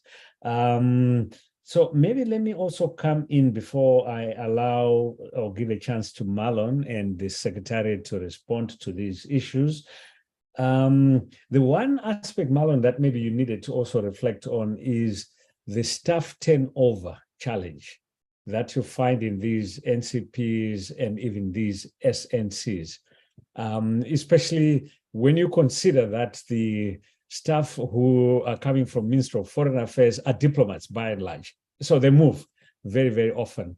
And as a result, you then don't have any knowledge retention. And each time new member of staff comes in, they have different perspective, different understanding of what SADC is all about. So maybe that's an issue that also might require some kind of attention.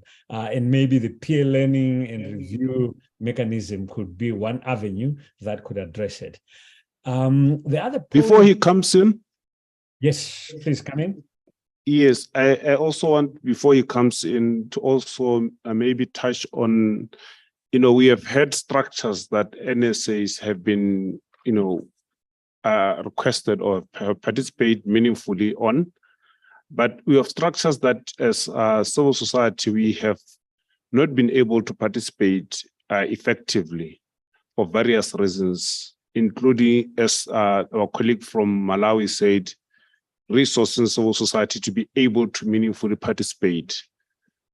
Resources in terms of both financial and technical know-how. Because sometimes I have seen where colleagues go to these structures, they don't understand how to best utilize these structures. So I do think that so the Secretariat should touch on how they can capacitate civil society to better utilize the structures, because some of the structures that we find sometimes fading away, or civil society being kicked out nicely, sometimes rudely, it is because we do not understand and have the technical capacity to best utilize the structures.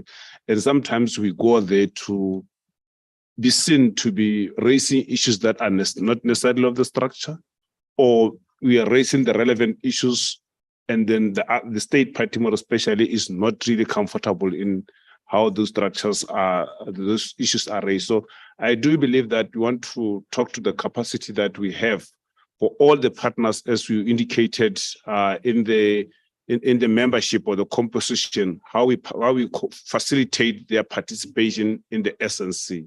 Thank you. Thank you very much. Yes, in fact, I had actually forgotten to give the regional platform an opportunity if they have any questions or comments. And so maybe we can quickly do this. Yes, a quick one. Okay. Yeah, thank you very much. And before I had this question, I was thinking the arrangement that was being... Introduce yourself. Oh, sure. I'm Chikondi, I'm with CARE, Southern Africa. So I wanted to come in on what would be the ideal location of the SNC in terms of institutional positioning, but also when it comes to budgets. We know that there are priorities that countries fund. So which fund would best be placed to sort of cater for the existence of the SNC? Because where you are placed budget-wise, you will either get priority or you'll be ignored. So in some of these instances, we are seeing where the position might not work. I was actually thinking of suggesting it is part of the National Planning Committee as it is in Zambia, but that seems to also have its own challenges. So what would be the ideal? So maybe as NSAs, we sort of lobby for that repositioning to get structural prioritization, but also the budget attention needed. Thank you. Thank you very much. Let's move on. I see Simon, you've raised a hand. Thank you. Thank you. I'm Simon here in South Africa. I would like to ask a question, or maybe an advice from Comrade Malone in terms of his engagements with the South African officials.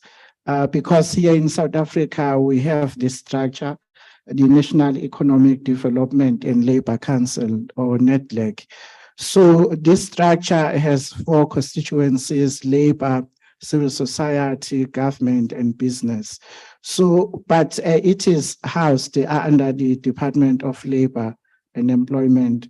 So now we end up not knowing whether we should try to work through that structure as our NSC, or maybe we should work with our Department of Foreign Affairs or International Cooperations, DECO, to say we need to have the NSC for South Africa, because it also affects our engagement in terms of at NEDLAC, they have their own agenda, and if you go through their documentation, they hardly mention any SADC regional issues. They just deal with issues, but yeah. And if you talk to DECO, they'll be talking about, they have even a directorate that deals with SADC issues.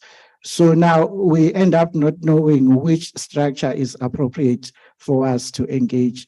And this talks to the issues that Comrade Chikondi just raised in terms of the location of the NSCs that is an ideal for us to have. Thank you. Thank you very much. Any other questions, comments from the regional venue?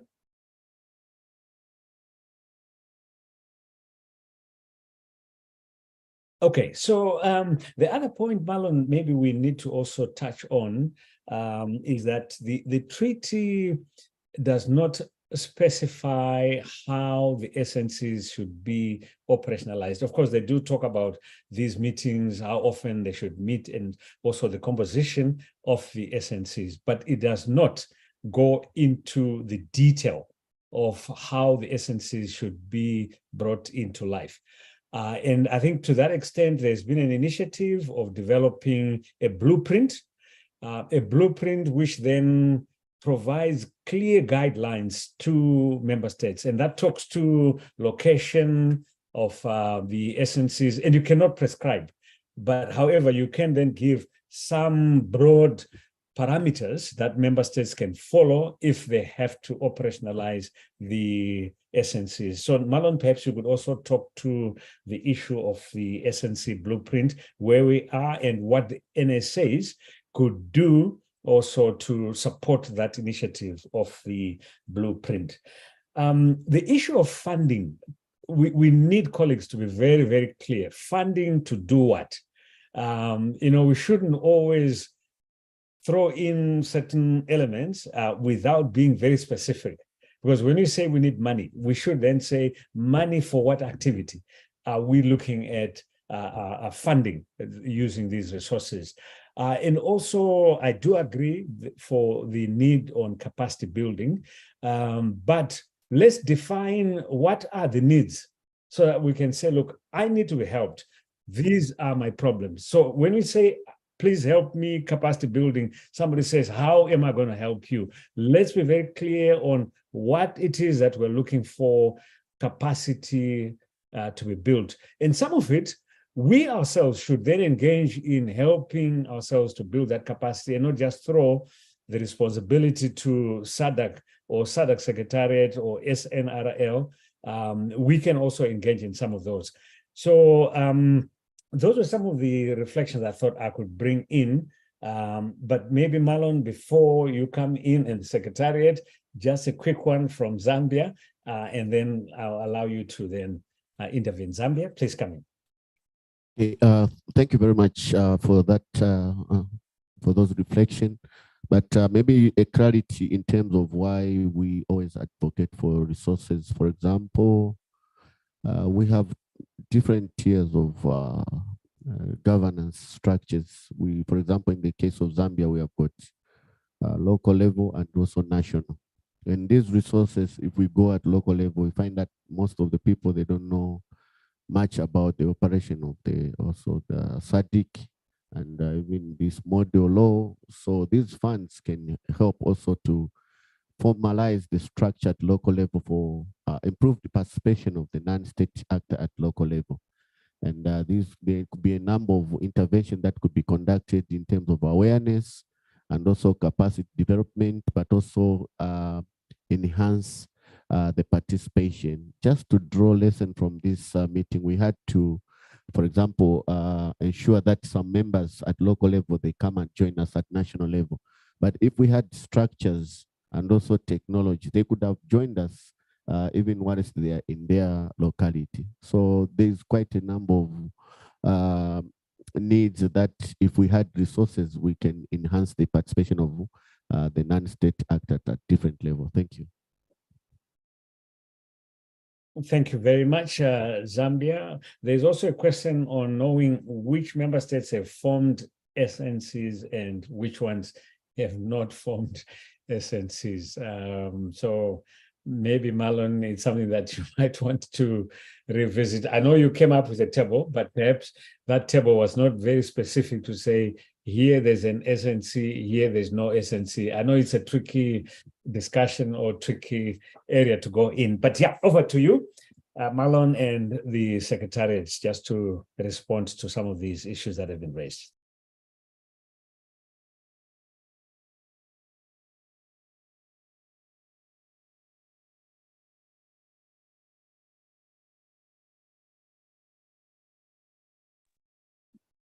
Yes, the input from Zambia, Marlon, was on resources, where they were saying some of these resources are required for organizations or entities at a local level in order for them to engage in the SADC process. I think that was the response to my question on what do we need resources or what do we need funding for?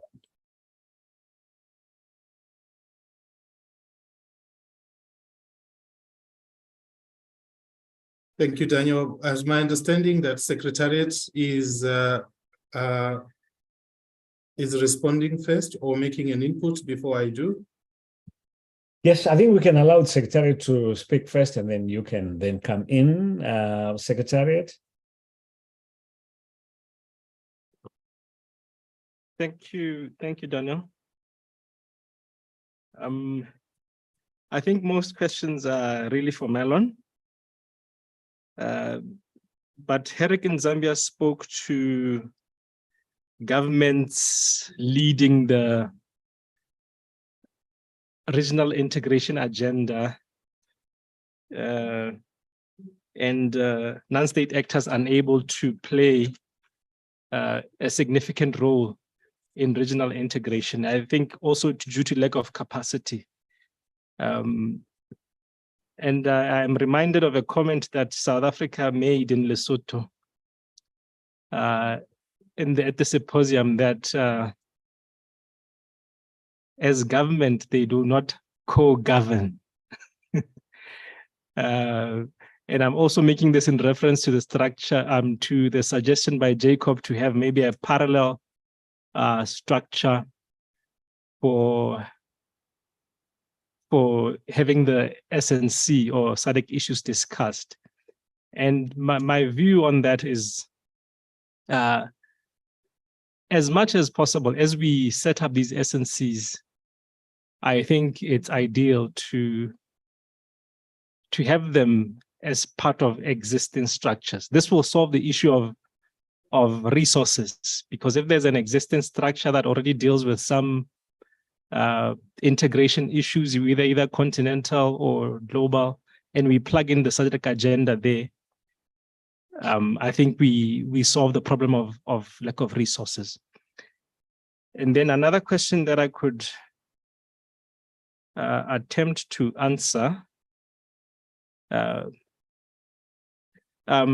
Zimbabwe, there was an issue of no compelling mechanism for member states to set up SNCs. I should just here mention that the SADC's mandate does not cover, we can only report what's on the ground, what member states are doing, which ones are behind, and flashback. And I think then member states can then have conversations among each other and say, why are you behind?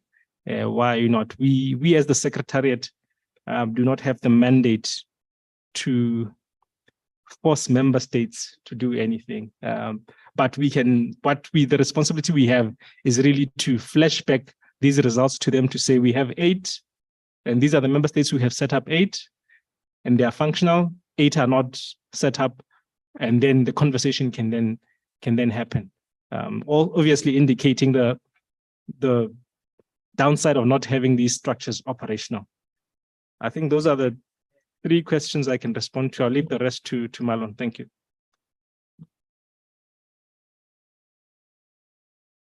Thank you, Secretariat. Over to you, Marlon. Thank you, Daniel, and my thanks also to the Secretariat and my brother Waza for those interventions. I think I also want to thank the delegates for the feedback and the questions they've put and the interest that is shown. I'll try to the best of my ability to respond as adequate as I can within the scope of our mandate. I think first is to emphasize that the SNRL, as I mentioned, is a SADC project, and is a SADC project that's mainly established to build capacity, strengthen capacity of member states and stakeholders so that we are better able to implement the regional integration agenda. So a lot of it turns really on us as a capacity building project. And that refers to both technical capacities within the member states in the structures that are established, the SNCs, but also non-state actors. Capacity also refers to perhaps through technical assistance, some financing capacity, so that some projects are better done, whereas be it in terms of strengthening monitoring, evaluation and reporting, enhancing the telling of stories of impact, and enhancing the visibility of the work that SADC does in the member countries. So this is what is at the core. I may be random in terms of responding. I would say that in terms of the question from Zimbabwe, from Fambai, are we seeing momentum?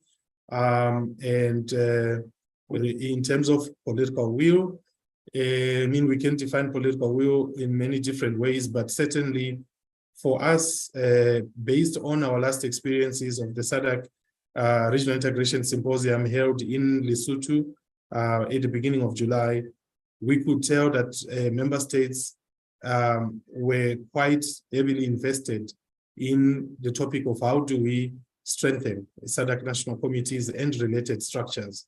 How do we learn from each other? For those that don't have these structures, how do we learn from those that have established them?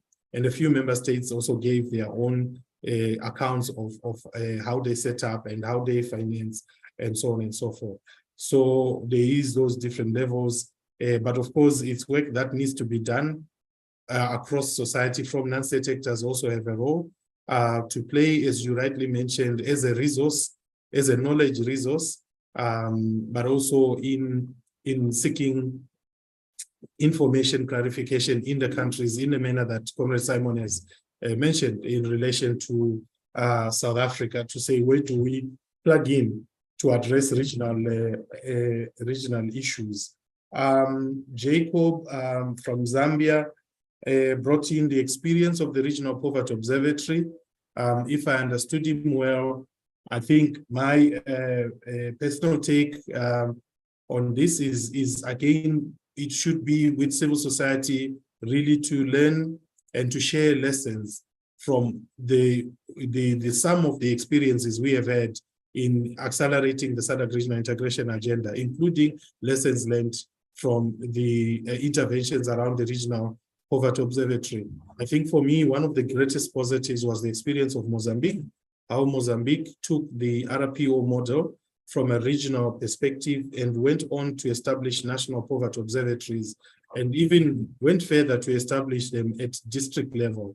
So you had a representation and a collaboration between state actors and non-state actors on how do we link regional policies and monitor the implementation at the national level, at provincial level, at district level. And I think whatever lessons we can get to infuse into our intentions for SNCs would be most beneficial. I am totally biased when it comes to law because that is where my background is. So anybody that talks to me about legal mandates and ensuring that commitments are backed by law, that is something that, well, at a personal level, I really am supportive of. But the evidence, at least in our research, has also shown in some of the countries like Mozambique, which has made great strides, that the work is based by a legal instrument. But not just that, apart from my personal bias, that there are member states that have clearly expressed the wish to develop a legal instrument. In the case of Eswatini, I think we have had discussions with other member states as the SNRL in the implementation of a new round of projects through a recent call for proposals. And member states have expressed the wish to develop legal instruments as part of strengthening their SADC national committees. So these are things that are happening at various degrees, and the peer learning formats would also present a good opportunity for member states to hear from their fellow member states on how they have done this and to what an extent is it useful, helpful, feasible, and practicable to develop national legal instruments as part of ensuring the sustainability of their structures. I would say, Daniel, in addition to the work that has already been done to develop an operating model blueprint as a resource to member states. And again, that's part of our role as a capacity building project, is to develop knowledge resources that can be put at the disposal of member states to customize according to their national realities and needs. We also are at early stages of working on the development of a model law, a regional model law on establishment and operationalization of SNCs. So I may be speaking too soon, but this is really at the very early stages, but this is also taking up some of the information or requests we've been receiving from member states. And so we're trying to put together an instrument as a knowledge product that can then be given back to member states to consider, so that those that would like to take it and adapt it to their national context can so do. And as we mentioned, that the treaty does create these roles and responsibilities, but does not have a vehicle, just like in the issues of engagement mechanism, does not have a vehicle of now how to translate this and bring it into life. So our sense is that a model law could be one of those resources, together with the blueprint on how do you structure an SNC, where do you locate it, and how can it operate. So hopefully that will happen.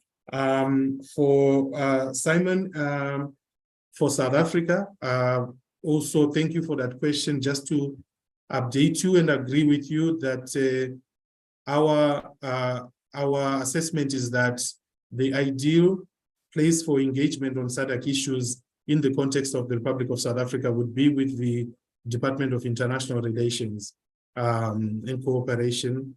In fact, the SNRL program and together with SADC recently have started working on a new project with the South Africa that is related on the establishment of a SADC National Committee for South Africa. I think there would be processes that at the right time would start engagements with broader stakeholders, including civil society. So, so those are things that are there, but I would say DECO would be the place where NSAs can engage, and perhaps that should be something that will be forthcoming in the next few months. And in terms of capacity building and resources for SNCs and NSAs, I think that the project, where resources permit, has already worked with some NSAs. I think in Malawi, we have worked with the NICE, National Initiative for Civic Education. We've worked with the University of Botswana. We've worked with Wits University on capacity building, on resource mobilization. We worked with Southern Africa Trust in terms of rallying non-state sector input into the development of the RISDP. So this is a commitment of the NSRL as a program, as well as working with SNCs and their secretariats to build capacity. And in terms of, that's an important question of where is the capacity, and what we normally do as well is to do training needs assessments within the member states, to hear from member states where is the urgent needs for capacity strengthening. And typically, and this is not exhaustive, a lot of it is around issues of project management and coordination, which is really good because that's the work of the SNCs. Issues around communication, reporting, monitoring, evaluation, and issues of resource mobilization. So we have tried in the last phase of the SNRL program to respond to these capacity building needs in the member states, and we are continuing in this new phase until 2025. And I'm sure we will be continuing to engage with the member states and the stakeholders in the different countries. Maybe I hope I have tried, Daniel, to address, but finally, before I just come back to you, one key issue to also put on the table, I think Chikondi asked about the ideal location. Of course, as you rightly mentioned, we cannot be prescriptive. We observe as a project according to the different member states. Others, like the DRC, have a specific ministry for regional integration. But I think one of the key issues is supporting the continued close collaboration of national planning entities or national planning committees as an ally and a resource for championing the needs of SNCs in the national budgeting cycles, and ensuring that the SNCs are not left behind when our member states do the planning and resource allocation, and of course, not leaving the media behind in terms of strengthening awareness raising. So I would say for me, these are some of the issues, but I also have my colleague Ishmael, who's participating in the regional meeting, that can share other specific details or examples as may be needed in terms of the work on strengthening SNCs and supporting non-state actor participation in those structures. Thank you so much. Thank you very much, Marlon.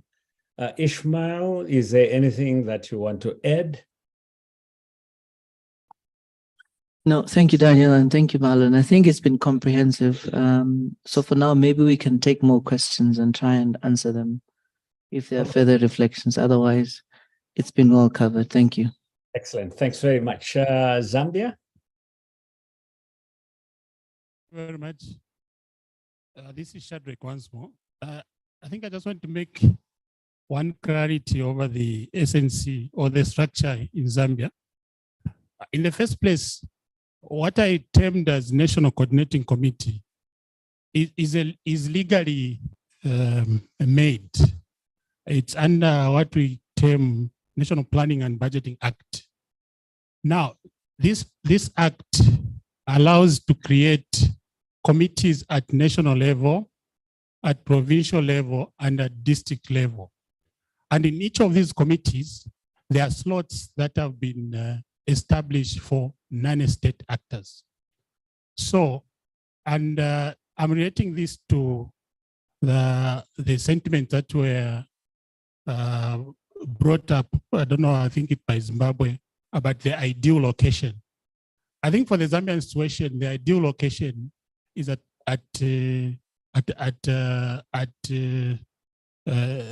in the same NDCC, because already it encompasses the whole nation, this national, provincial, and district levels. So it is important that for each of the non-state actors, identify themselves at which level will they be able to contribute to the national development, and in line with the sectors that they're involved in. If we start looking at SNC as just an instrument that you use at national level, then we'll be missing the point of how effective it is at grassroots level. So I think that has been the reason why it was not felt that you could start creating another structure of SNC, which again would have similar lines up to the district level. I thought I wanted to bring that to the attention and of everyone, and how it works well in the budgeting, because first it works from the planning point of view, and then also from an implementation point of view, because the stakeholders that are implementing, they're implementing even at a district level. For your own information, in the Zambian context, we are shifting most of the implementation of resources at district level. You have heard of what we are terming as the CDF, the Constituent Development Fund. Government is increasing resources to be managed from the district. And it's the same district planning committees which have been given this mandate to deal with those matters. So I think I wanted to make that clarity so that even when we are dealing with SNC, let's start relating it to how each nation is structuring its developmental issues. After all, it's not SADC which implements the program, it's the nations. And I think that's my contribution. Thanks. Thank you very much, Shadrach. I think that was very useful as an example in how an SNC could practically be operationalized or established in a member state. Are there any further comments, questions, colleagues, before we close this part of our discussion? Maybe one more from myself, if I may. Yes, please go ahead. Thank you. And maybe just to weigh in on the role of NSAs. And I think the example of Tanzania having to approach the government authorities and seek for this committee to be established is a good example. And what that says is, obviously, there is a need for NSAs to capacitate and have the knowledge of what their role is in this regional integration discourse. So it's not always the responsibility of government to approach you and say, we have a committee, but as civil society players, as people who seek accountability, you have a function, you have a responsibility to demand for some of these spaces to be provided for. So I think we said this yesterday, and I think it needs to be reiterated that we may be talking about political will, but there has to be interest to trigger that political will. There has to be the push, the demand side of things for things to move. So governments can only do so much, and then civil society have to come on board as partners and as key stakeholders to then assume these spaces once they're made available or when they ask for them. And again, it's important to then understand the discourse. What are the issues that we're bringing onto the table? Because you are a diverse group. We all have different interests. There are many, many protocols and so on and so forth. How do you strategically position your debates, your requests, your demands, so that you're able to push and make a meaningful impact in your respective sector? Otherwise, it becomes a huge shopping list, and sometimes governments are usually overwhelmed to deal with everything at the same time. But the role is on you. The onus is on you. How do you capacitate yourselves on these regional integration issues to then better present them to your authorities? I could make that. Thank you. Excellent. Thanks very much. Thank you. Just to add quickly, that is the capacity, Daniel, that I was referring to earlier in terms of exactly how we captured it, because it's another thing for you to have representatives, even when they have demand for these services or for these structures. But it's another to have them have an understanding of how best to utilize and position themselves strategically, as he says, in using those structures. Because when you demand those structures from government, then you should be able to even facilitate the government itself, because sometimes even within the civil service, they don't have monopoly of knowledge. You are then expected to even facilitate them.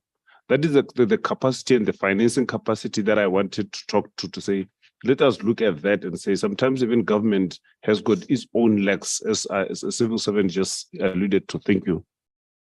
Thank you so much, Monametse, for clarifying that point. Zambia.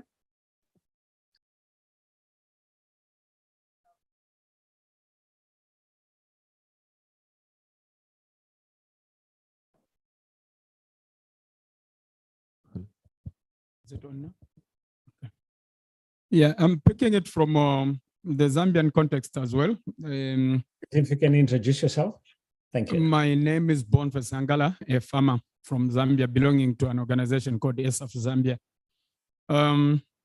My contribution here is on information sharing or information dissemination. Structures, yes, are in existence. I pick an example from we just ended non-state actors slot on budget at provincial and district level. So that is in existence, yes, but people, the general public, is not very much aware of the existence of that.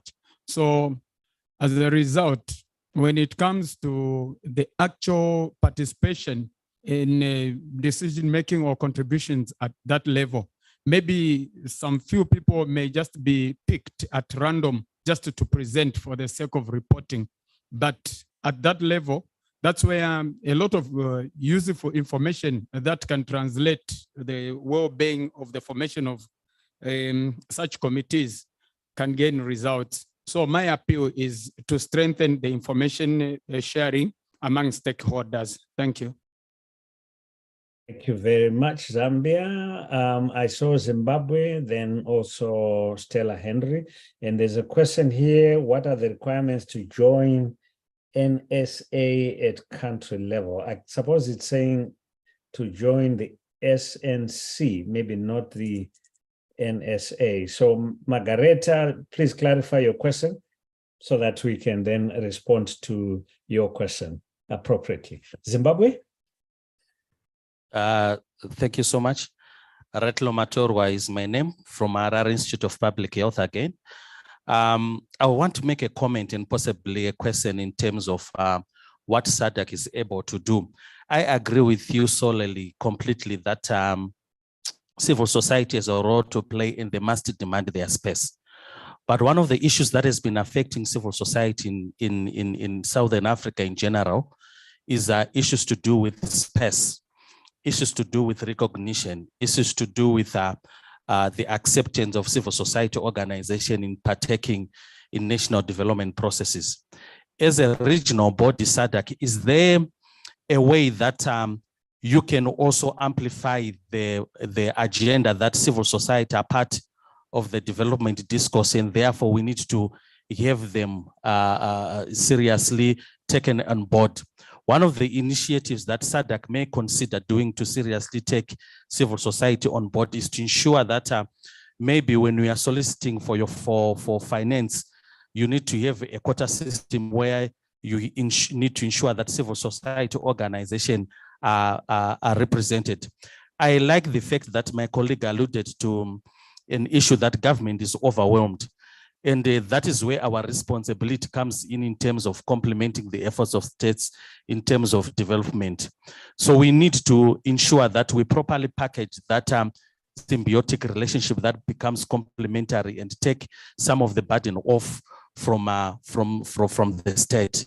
So I'm just looking at ways in which the SADC can amplify the need to have our voice taken into consideration, and also issues to do with funding for civil society organizations to partake in these processes. Thank you.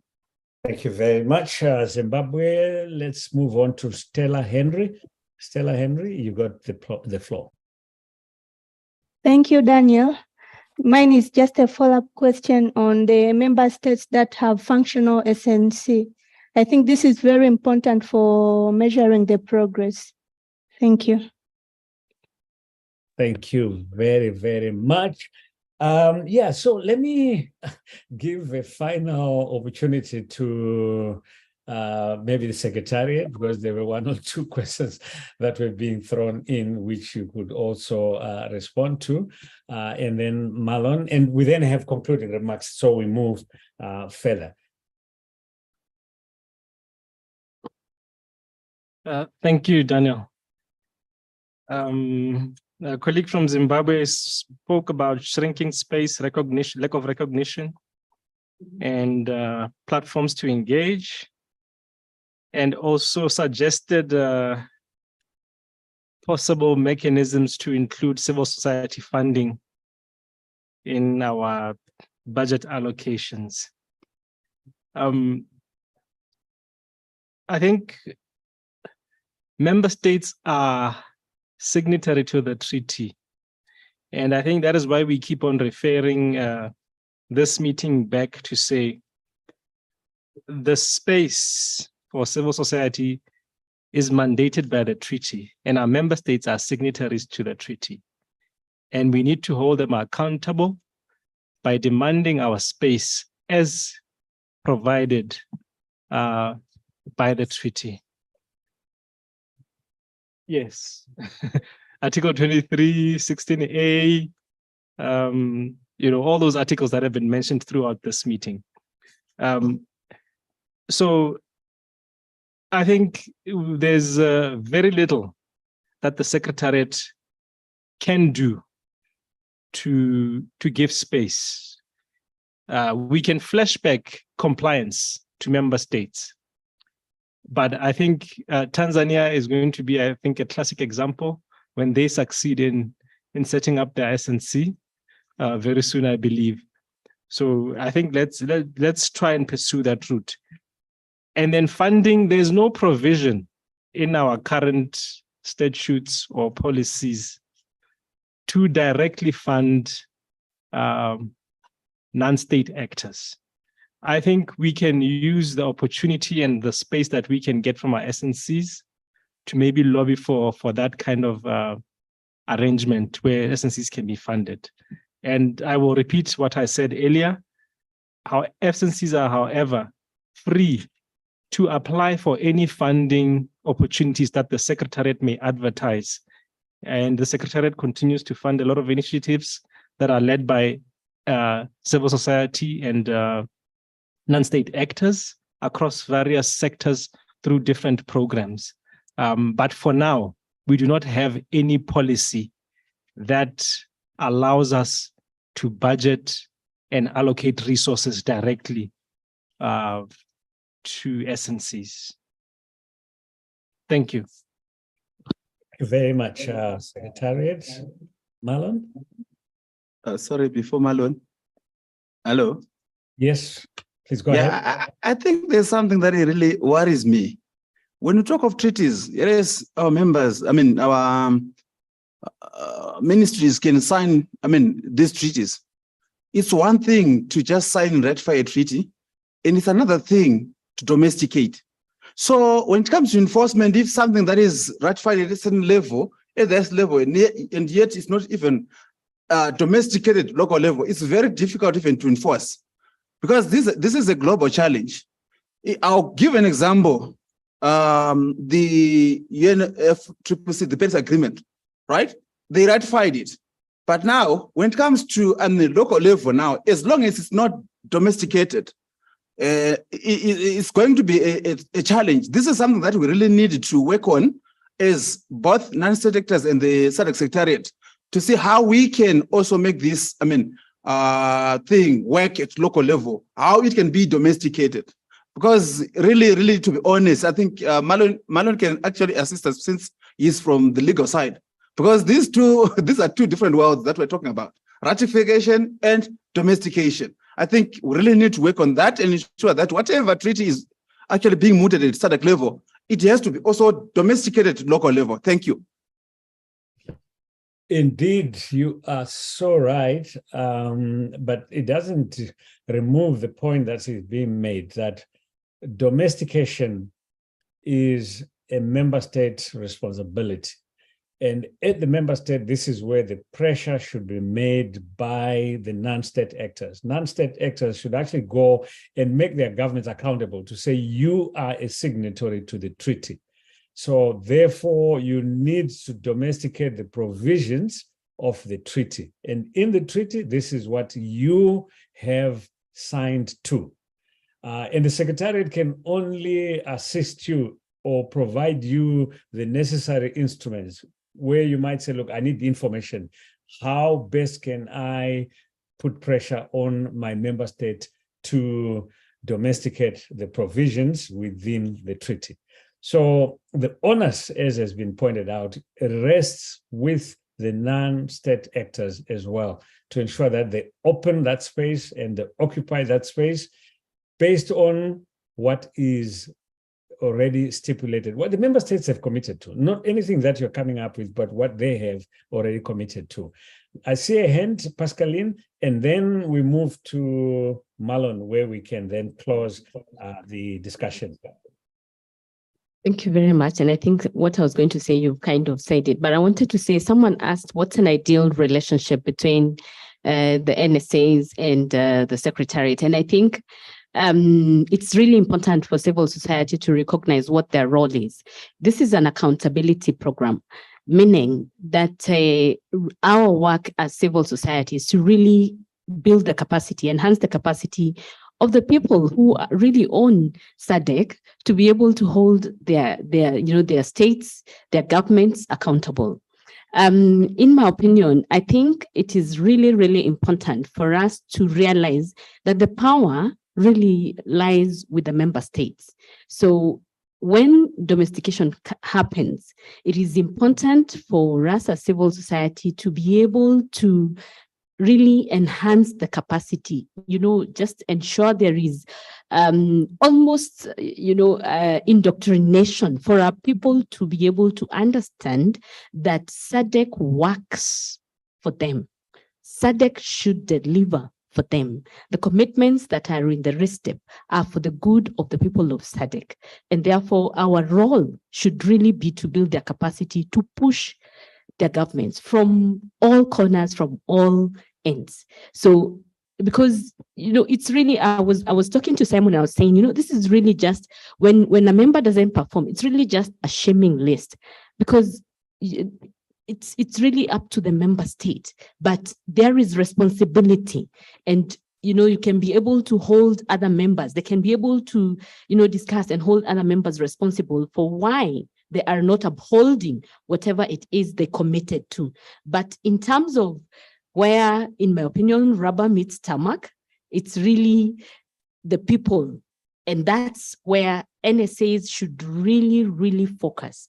How do we ensure that the communities that we claim to work with, the communities that we claim to represent, are able to hold their states to account? And that means they must know what the commitments are. They must know what the commitments mean at their level.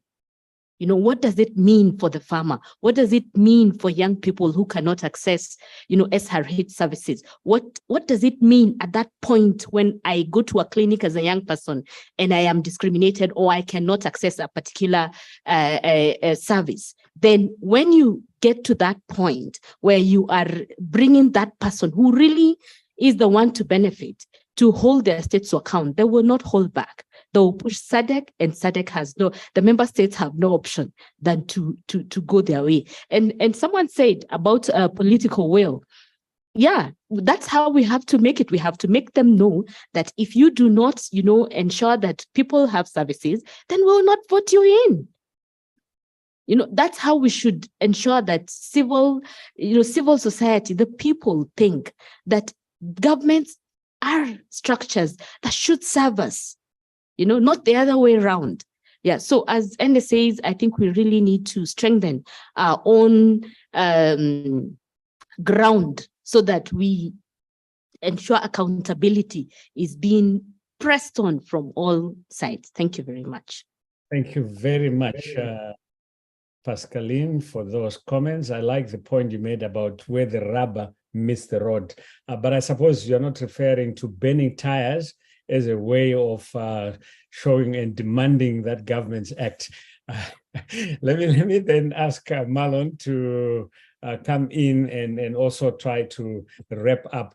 And clearly what has come out of here, the outcome will be that you, as you finalize your action plans, consider what actions you think you need to undertake in the next 1 year and also in the long term on this particular issue of SNC's non-state actor engagement mechanisms.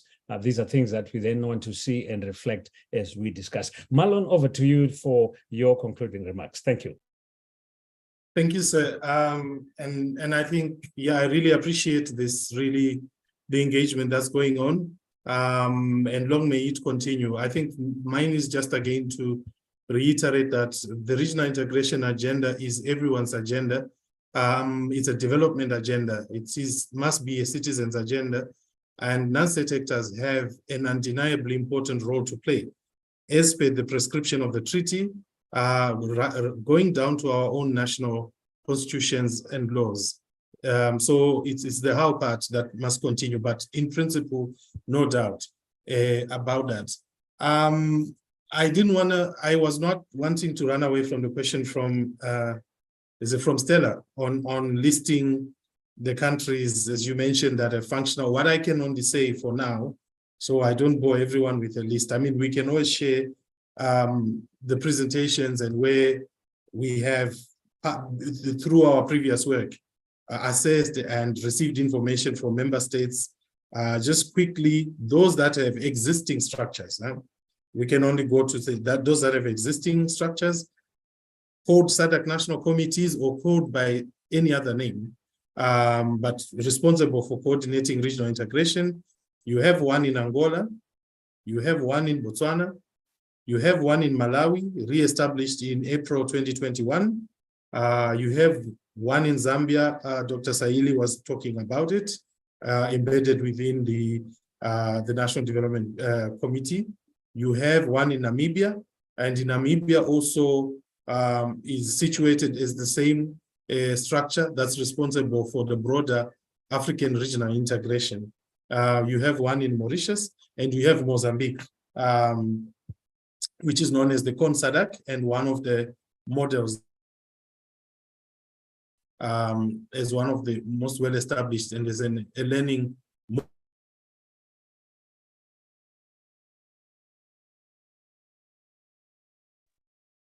Marlon, we lost you there.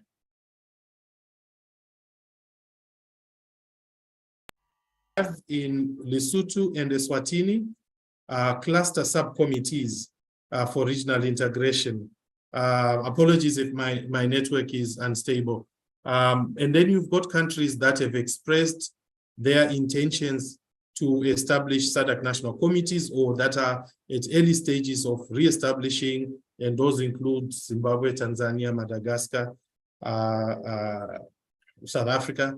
The DRC have a structure called the CNRA, which is also responsible for SADC, but the overall African regional integration. So again, this is why I mentioned, as you mentioned, Daniel, it's not an exact science to say this one is functional, but we can say which has established a structure. And this is what the treaty defines as the levels of a functionality. Again, the issues of capacity are quite key and important on both sides. As you mentioned, there's quite a big turnover in the ministries responsible for regional integration. And so it is important to develop knowledge resources that should always be accessible and available to those that will pick up the roles in regional integration when some have left, so that we keep the body of knowledge. But again, civil society and non-state actors, just looking at some of the faces that you see, they are an important resource for knowledge. And so these cross collaborations are quite important across thematic areas in agriculture, in health, and in other areas in governance, to ensure that there is a continued exchange of knowledge, information, research, and evidence, to make sure that there's complementarity in the work that is being done by state actors, but also in the influence and reach that non-state actors have to communities, citizens, organizations, the media, to make sure that communication is flowing and everybody gets to know what our member states have committed to, and to what extent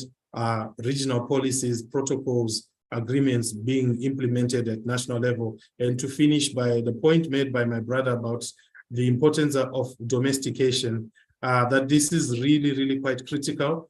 Otherwise, regional integration remains a nice aspiration where countries can choose an a la carte approach, but without binding, implementable, and implemented policies and agreements, then we will not be able to see achievement against the milestones that have been set. So I want to thank you once again for affording myself the time, and for affording the SNRL program the opportunity to share with everyone. And I wish you all the best for the remaining sessions. Thank you so much. Thank you very much, Marlon. A big round of applause for your engagement with us this morning, this afternoon. And we really appreciate the insights that you have brought in, and also the work that's being done by the SNRL program. One of the questions that keeps on popping on my chat is the issue of how can one join an SNC? Do you volunteer? Do you raise your hand and say, I want to join an SNC? And my response is that you really have to just approach your national contact point, who will then guide you on how you can become part of the SNC. And it's entirely up to the countries on coming up with criteria. You appreciate we have so many individuals, in fact, so many organizations and formations, and it's not feasible that you have everybody joining an SNC. And I'm sure each member state has a criteria of saying this is how you can become part of an SNC, whether it's an apex body that is representing a sector from the non-state actors' perspective. This is really entirely up to the member state. So consult with your NCPs and find out Who are the members? How can you become part of the SNC? Colleagues, thank you so much, and also to the delegates for all the contributions, very valuable points that have been made, the questions that have been asked, and I hope we're now in a better position to appreciate the work which is being done and to see how, as non-state actors, we can come on board. We're now going for a lunch break. When we come back, we will go back into the breakaway session where we will have 1 hour maximum at 3 o'clock promptly, which is 3 SAST time. And for Tanzania, this is 4 o'clock for you. We will then convene in the plenary, where we'll then ask you to present very briefly your action plans, the key points that are emanating from the action plans, and also we'll then get a sense of the communique that we want to also issue out of this deliberation.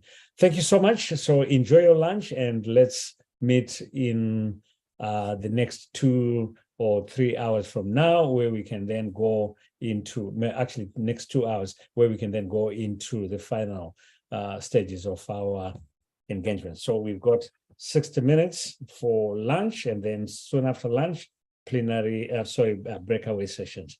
Thank you so much.